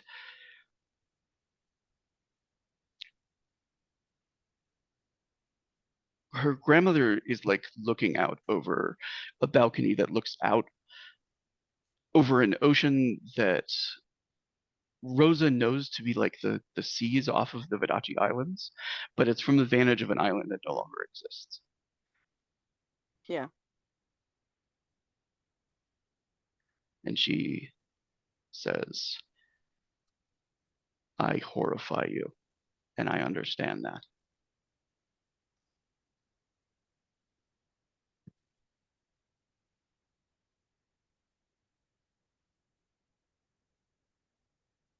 What you are now horrifies me, not who you were.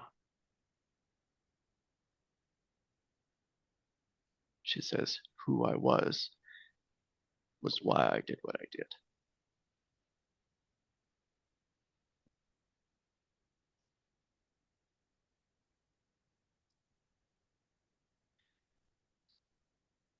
And we all have choices to make.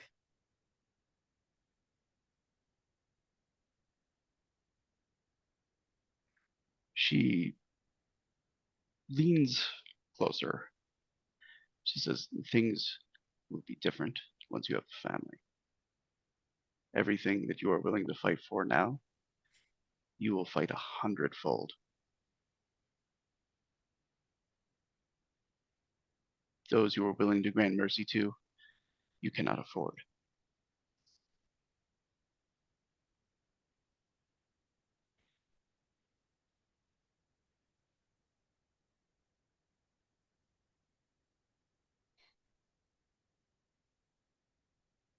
Not everything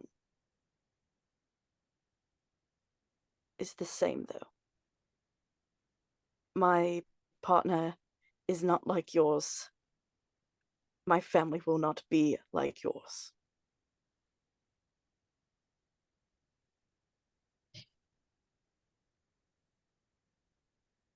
There are enough similarities that I understand why you were attracted to him. Says his goodness and kindness shines a light on your darkness. He makes you feel like the dark things that you're capable of are not so terrible.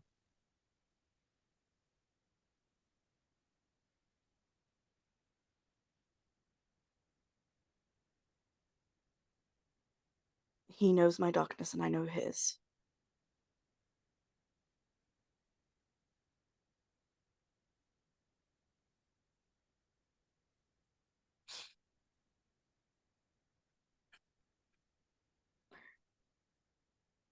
Yep, nope, going away. Twitch is going away. She reaches out with like the living hand, and she like puts it on the full belly that Rosa has in the dream and touches it. And like Rosa can feel like a kick at it. And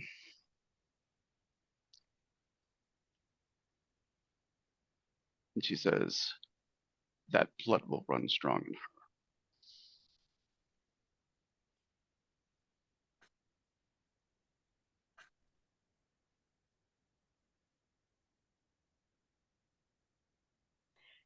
I know Rosa knows the name of the goddess, but player does not.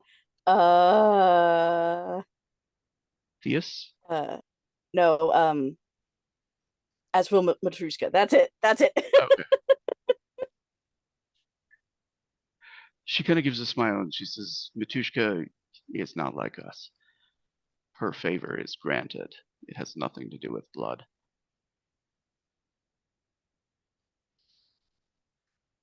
She says, the sorcery I wield, that you wield, that your daughter will wield,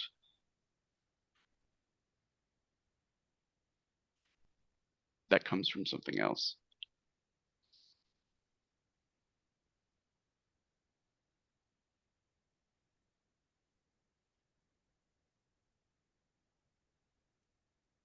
Yeah, Rosa's trying to wake herself up. Unfortunately, it's like nope, nope, because she's now getting very like, oh, if this is dangerous, oh, if this is bad, like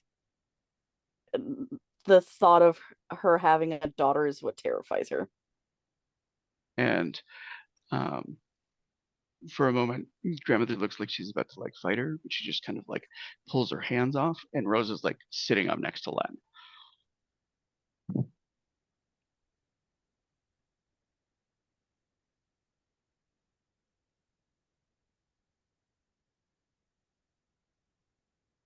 Yeah, it is absolutely soaked in sweat, terrified. Checks if Len's there,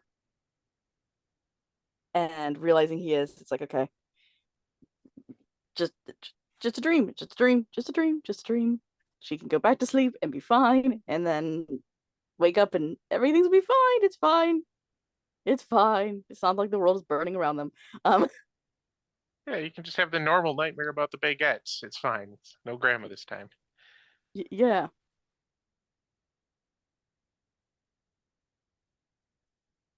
There's absolutely some of that fear though of Thea's what am I doing? When they wake up, Len will definitely share his dream with her. What had happened, kind of the revelations, all of that. Yeah, and as Len's talking about his dream, Rosa just looks kind of hollow, thinking about hers.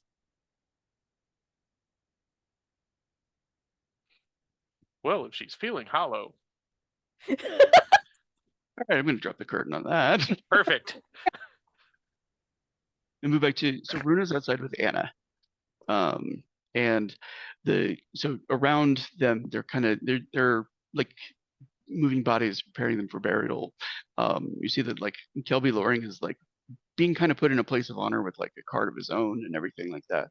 And there's like a member of the Wachtturm who's like just sort of guarding his body to make sure nothing happens.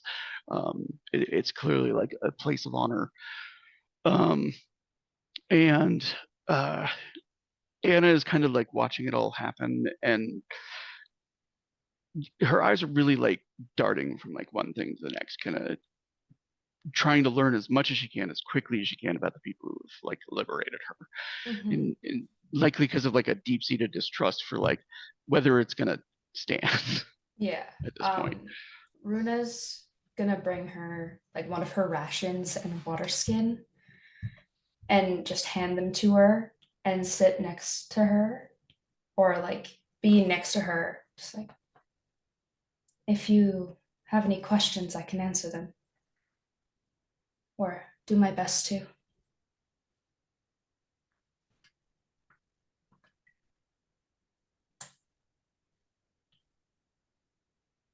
Where are we going? She kind of gestures to the horses. Back to Freeburg.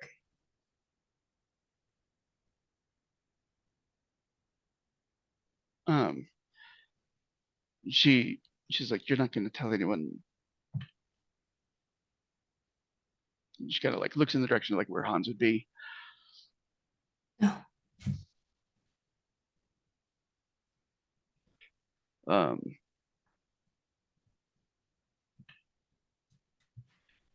Of course not. she kind of she studies like the scars on Runa's like neck and arm, you know. And she looks The runes, not her scars Yeah. that she just has. no, like the runes specifically, because they're like scarification runes. Mhm. And she looks like unsure, like whether she should be like whether that's part of the things that she can ask questions about, or like it's off limits, you know. Does Runa kind of notice this? Yeah. You can ask questions. I don't mind answering them. She says it's Runa still has quite the Vestan accent. She says it's religious, right? Yes.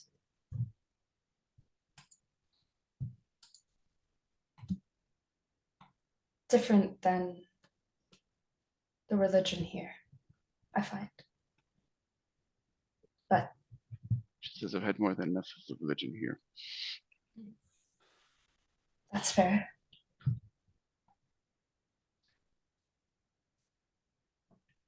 The religion here seems to have a lot more rules.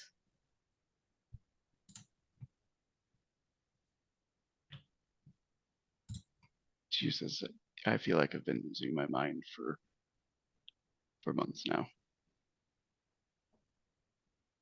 You're safe now. And I know what a relief finally feeling safe feels like.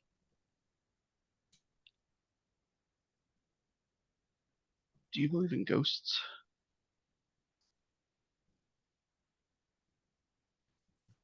Yes.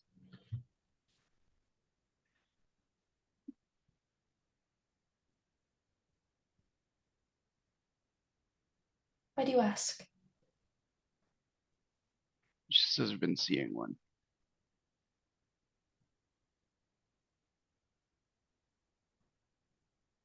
In mirrors sometimes.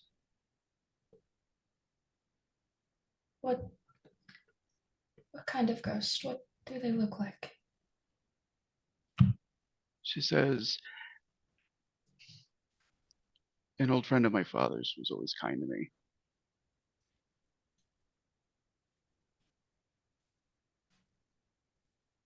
She says like he's still looking out for me.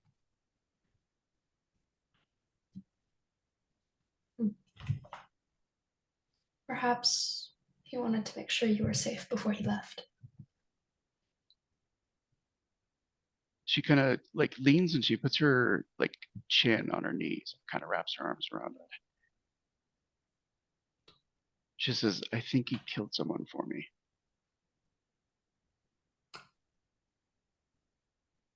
She says one of the ghosts, he came into my room one night.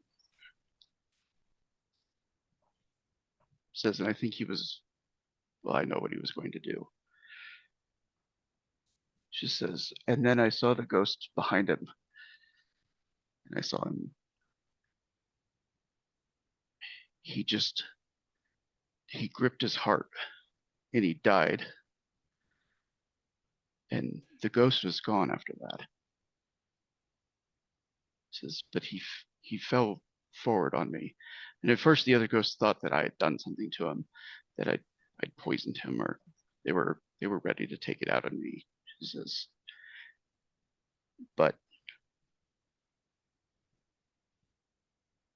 they were scared enough of me afterwards that they gave me a little more peace than they had.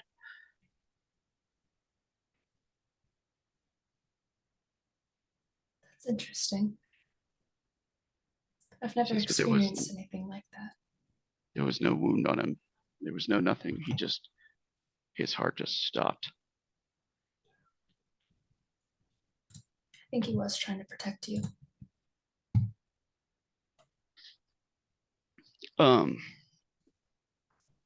And Runa kind of just puts her hand on her shoulder lightly, because she's not fully like gonna, in case she wants to not, for that to not happen.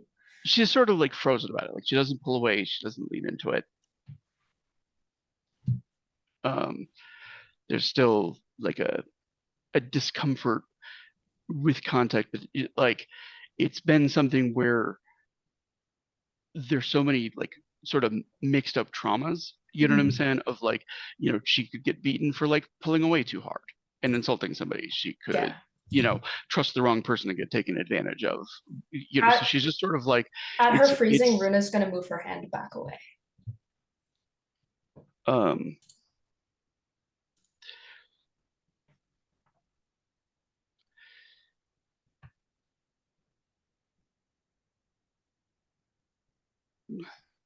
She says, I saw a ghost, she says, and then today I saw another, except he was solid and I could hug him.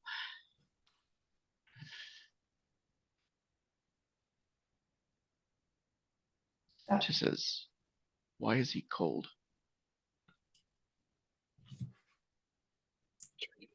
He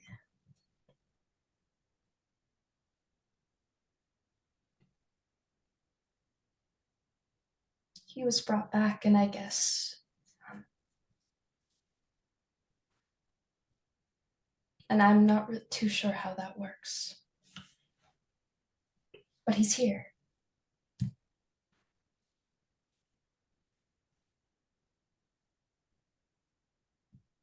She seems like lost in thought for a moment, like just sort of like chewing on the like brought back part. And you see she kind of like she reaches to like touch her neck, where you've seen, most Vadisine, most objectionists like keep across it. There's nothing around her neck. She just kind of touches the spot where it might have been.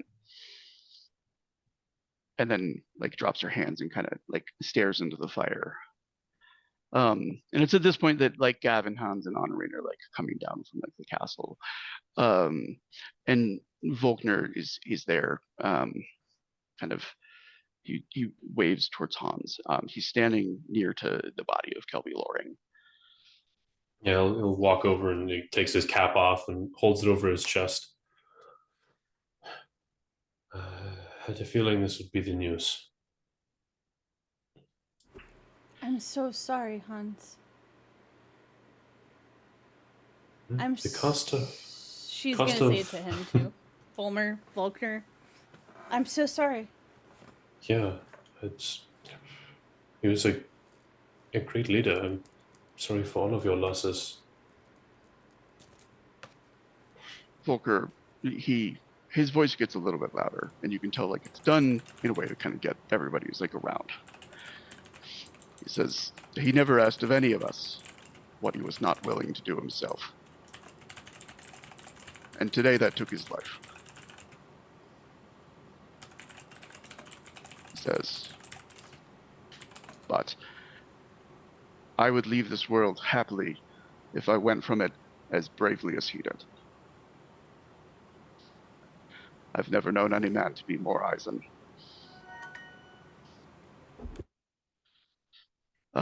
And there's kind of like, here, and like people just sort of like it's a wake, you know what I'm saying? Like they're like it kind of goes with like one person and the next kind of like says something that they remember, you know what I'm saying? They're like one of the Eisen women that's there, Ingrid, she's like the kennel master. She's the one that like takes care of all the dogs and everything. And she just kind of like, no matter how angry he was, no matter how hungry we were, he never hit a pup, and they ate first.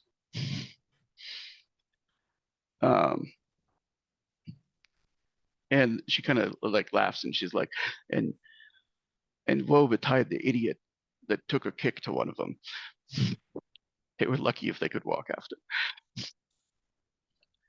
And you kind of, like the cook steps forward and he's like, he's clearly Montaigne, and like his Eisen is as bad as Kirsch's Montaigne was. but he's like, he never complained about the food, and that's like all he says about him.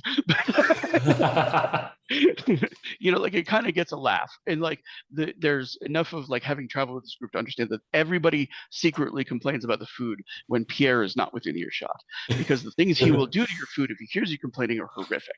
So, um, but like it goes around with everybody saying something. You see like the big huge Usuran that you know Gavitt clocked like the first fight. um who he's like utterly bawling the whole time, like not able to like even get anything out, just like you know snotting and like smearing his arm across his eyes. Gav goes um, up to him Gav goes up to that guy while he's crying and like puts his hand on his shoulder and gives him his hat. yeah. Oh, and then Gav gets like very bear hugged by a man as large as he is. um, and Volker,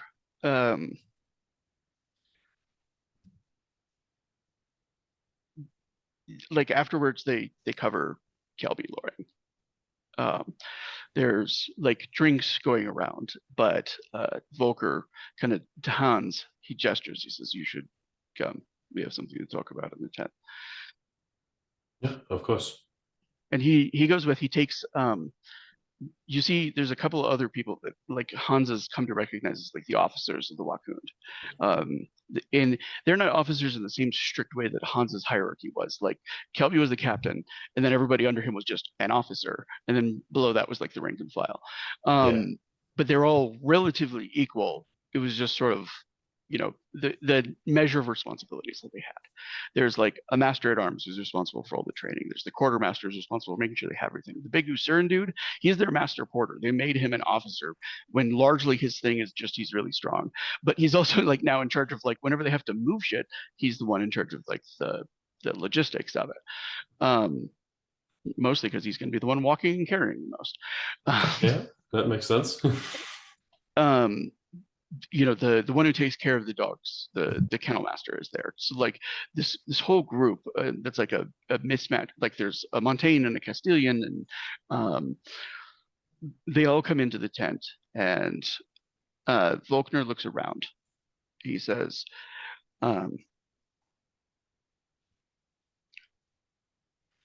before he passed, Loring talked to all of us about who he would like to take the Wachtturm from him. He says, but he also said that we, as his officers, would be the one who decided.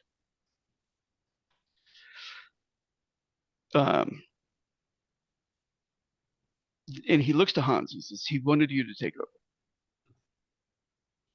He says, you know what it is to command. He says, we know what it is to fight. But there's a world of difference between those two things.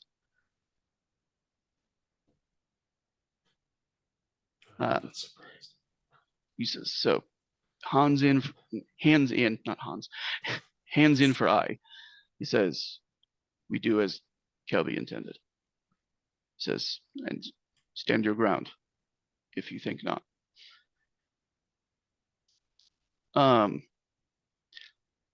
And they like start to go around.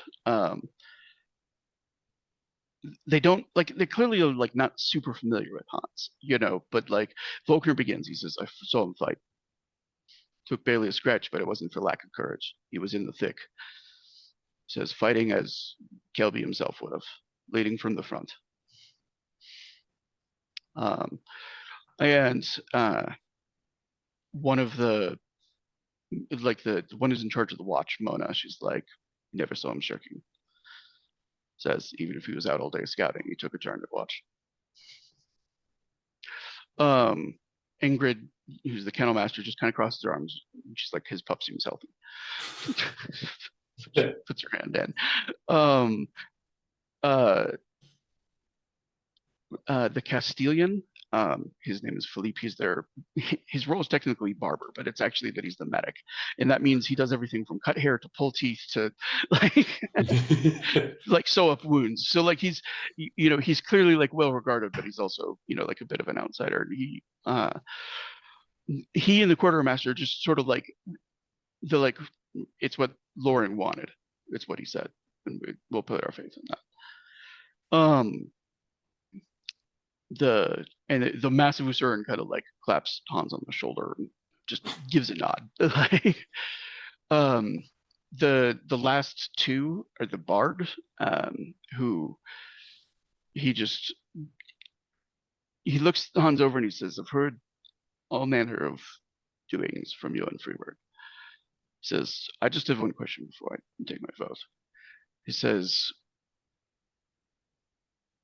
"The captain of the Wakund," he says, "and the marshal, and serving within Freeburg," says, "those are two different responsibilities." Says, "If that means the Wakund has to serve Freeburg, I understand. I just want to know what we're in for before."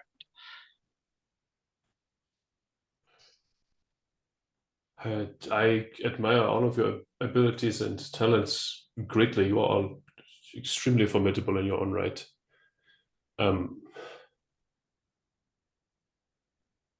There are threats of an existential nature to the city and to this nation. And I will be transparent. If you all choose me to be your leader, there will be Freeburg will have need of you, but this will in no way strip you of your agency. You all, I respect all of your opinions greatly. I would happily take the mantle of the leader, but I do not want to lead without any input from any of you. We need an army, but if you are willing to join, if you are willing to fight for the city and for your own interests, then we will do great things. Yeah, the bard says there was a rule under Loring. It says that every man fought because he wished to fight. It says there was no punishment for leaving the Wakund. If you were done, you walked away and you took what gold you were earned, what you owed, no more. The only times we ever came after somebody is if they stole what was ours. It says, I don't mind fighting for Freeburg if that rule still stands. Yeah. Says, I've served in armies where they put men to death for desertion. So have I. I would not dream of it. I would not dream of such a dishonor as punishing someone for leaving when they know they've had enough. We want all the men I've seen leave the army come out with some sort of damage. If you are worried about yourself, if you do not wish to continue, that is your right. I'm no dictator. I cannot force you to do anything. My only ask is if you choose to fight, I ask you, give it everything you have. Defend your home and defend this place. Defend everything we have, as if it is your dearest possession, even if it is not. That is all I would ask of you. Says, if that rule remains unchanged, he says, you have my vote. And the last one, the Montaigne, he's the cook. He's like, I have a question also. He says, you must set an example to all the men who serve under you. He says, never complain about the food. I assure you will hear no bad words about your cooking from me. He says, then we have an accord.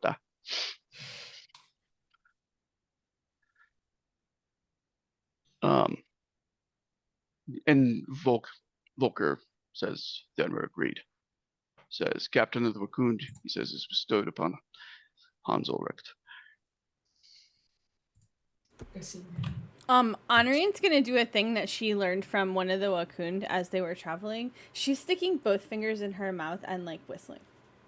Because she 100% learned that while they were traveling. Yeah, it's kind of like it's like a somber occasion. Like there's some that under other circumstances might be happy to like cheer it on, and you know what I'm saying. But for the moment, it seems like, you know, thumps on the shoulders and back, and you know, like that, and then everybody's sort of like getting to the duties that they have. And the group begins like breaking camp. They're headed back to Freiburg immediately. They're not going to let the bodies like rot on the road. So um so we're getting into our last 10 minutes, and it's you know, the army of the Wakun like moves, or the mercenary group of the Wakun, like they travel for a solid like day and night without rest to get back to the walls of Freiburg, and begin setting up their camp more permanently once again. Then and Len and Rosa, who, you know, they got word from like the tower and stuff like that, like the army is returning. So, you know, how are you greeting them as they're coming back? And We'll probably be trying to make sure we've got, space for everybody arranged, a place for people, make sure everybody can clean up, and then like a nice dinner for at least the council and some extras ready to go. And we'll be waiting by the main gate. okay. If we can Rosa's- arrange for some of the guards to kind of do an honor stance to them. Sure. Rosa's absolutely waiting for Honorine to show up because she's gonna give her a huge hug. Sora and Brandy are there too, and Honolulu. Of course. Oh, hello. I assume Brandy jumps on Luna. Yeah, absolutely. She absolutely like runs out, dodges between horse hooves. Do we still have our dramatic wounds, or are we on the You way know, back? you guys are fine by this point. Gav goes up to Honolulu. It's like, I meant to tell you I was going to leave, but there was no time. He says, you did what you have to do. I couldn't leave them alone. What would they do without me? Die horrifically. She kind of smiles. She says, I'm going to give you a very thorough talking to about it after you kiss me.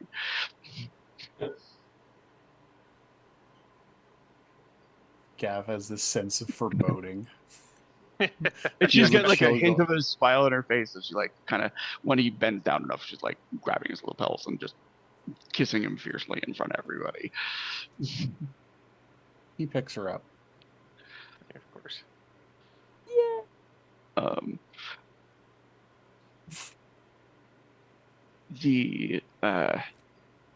And you know, come back into the city with like, you know, there's Len and Rosa had actually heard the word that like the remaining ghosts that were in Hilgren lands fled into Fischler lands, which went very badly for them.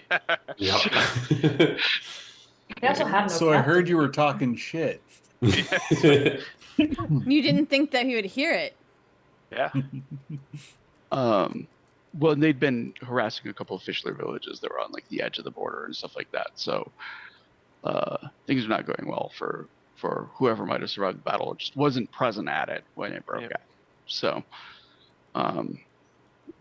as for the lands themselves, like there's nobody like ruling them. They're still in kind of a state of rot and everything like that. But what's expected is that the land will eventually be claimed by others. The survivors in the villages like might run to others. It's going to be like chaotic for a while still, and there's probably going to be like little minor lords and stuff like that, but nobody with like the organized ability to do chaos. It's also the fuck off huge Verschlingen. There's also that whole problem. Yeah. and like a wasting disease and things like that. Like, there's Yeah. plenty of reasons that people are like eager to leave, but it's also a reason that a lot of people don't want them in their lands. So, out of curiosity, is it something that like Logan Seeger is like Like, I assume it would come up with the council, like whether Logan would be like, I can take charge of these lands, or what. With Posen actively moving an army through her lands, it's something that Logan thinks bears talking about, but like wants the full council there to like have a decision made about it. Yeah. Which makes sense. Plus, there's the whole other army coming through and the food shipments, and Mm-hmm. there's a lot of moving pieces right now. And Yeah. the Imperator and Imperatrix, and just a lot of things.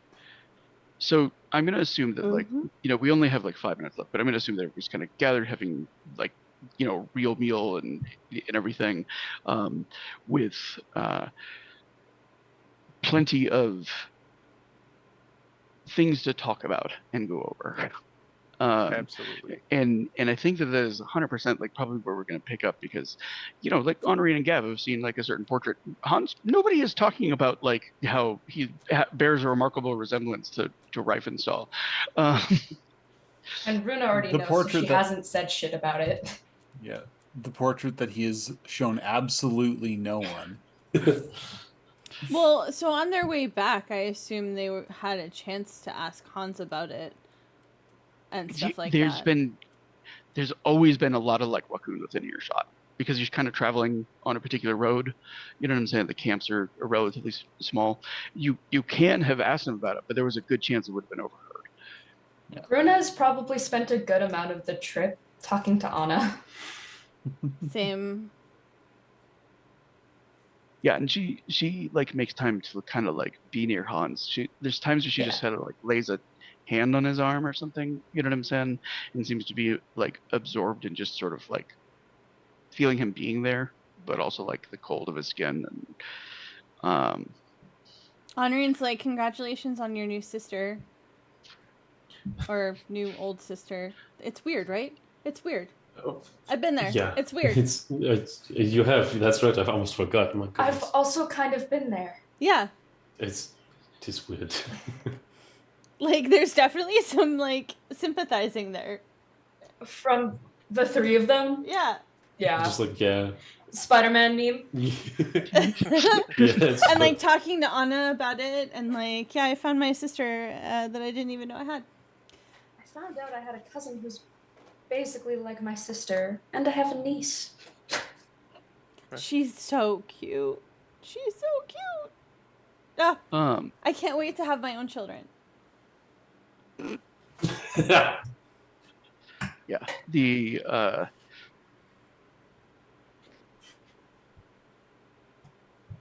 I'm gonna drop the curtain on us there, because we've got like 2 minutes left. Line.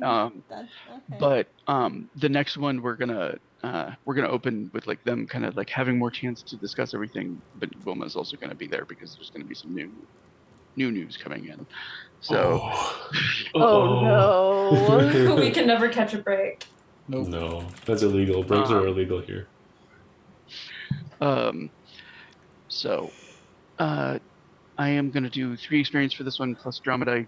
Give me 2 nominations, please. Hans.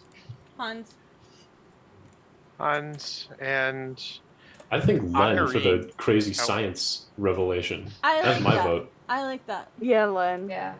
That was cool as shit. Yeah. I really need to do something with all this experience. Just give all of the scholar knacks. They all are of the perfect cover. They are the perfect couple. Holy shit. Yeah. Can't be that bad. I'm sitting at 48. Ow. I was at 72 before session. Oh. All right. Well. So we'll do 3 plus the role playing bonus plus drama dice, which I don't think anybody spent any this time, so it should be good for everybody. No. All right. Thank you for everyone watching us on YouTube or live on Twitch. Audience participation always means the world to us, and if you're on YouTube, smash the like, hit the subscribe, and make a comment in the down below. Here at Dirty 20, we always sign out with the same call to action. Be nice. Be kind when you have the spoons, but even when you're not, be nice. Be nice to strangers, be nice to family, be nice to your loved ones, and be nice to yourself. Thank you for coming on this journey with us, and we will see you Are we next Sunday off or the one after? I think the one after. Yes, the one after. Yeah, Okay, yeah. It was the so we last will Sunday see of you this next month. Sunday. Is... Thank you, Siosa. See you. Thank you, Yes. Siosa. Thank you. Good Good night. night, Night, everybody. y'all. Good night. Bye bye.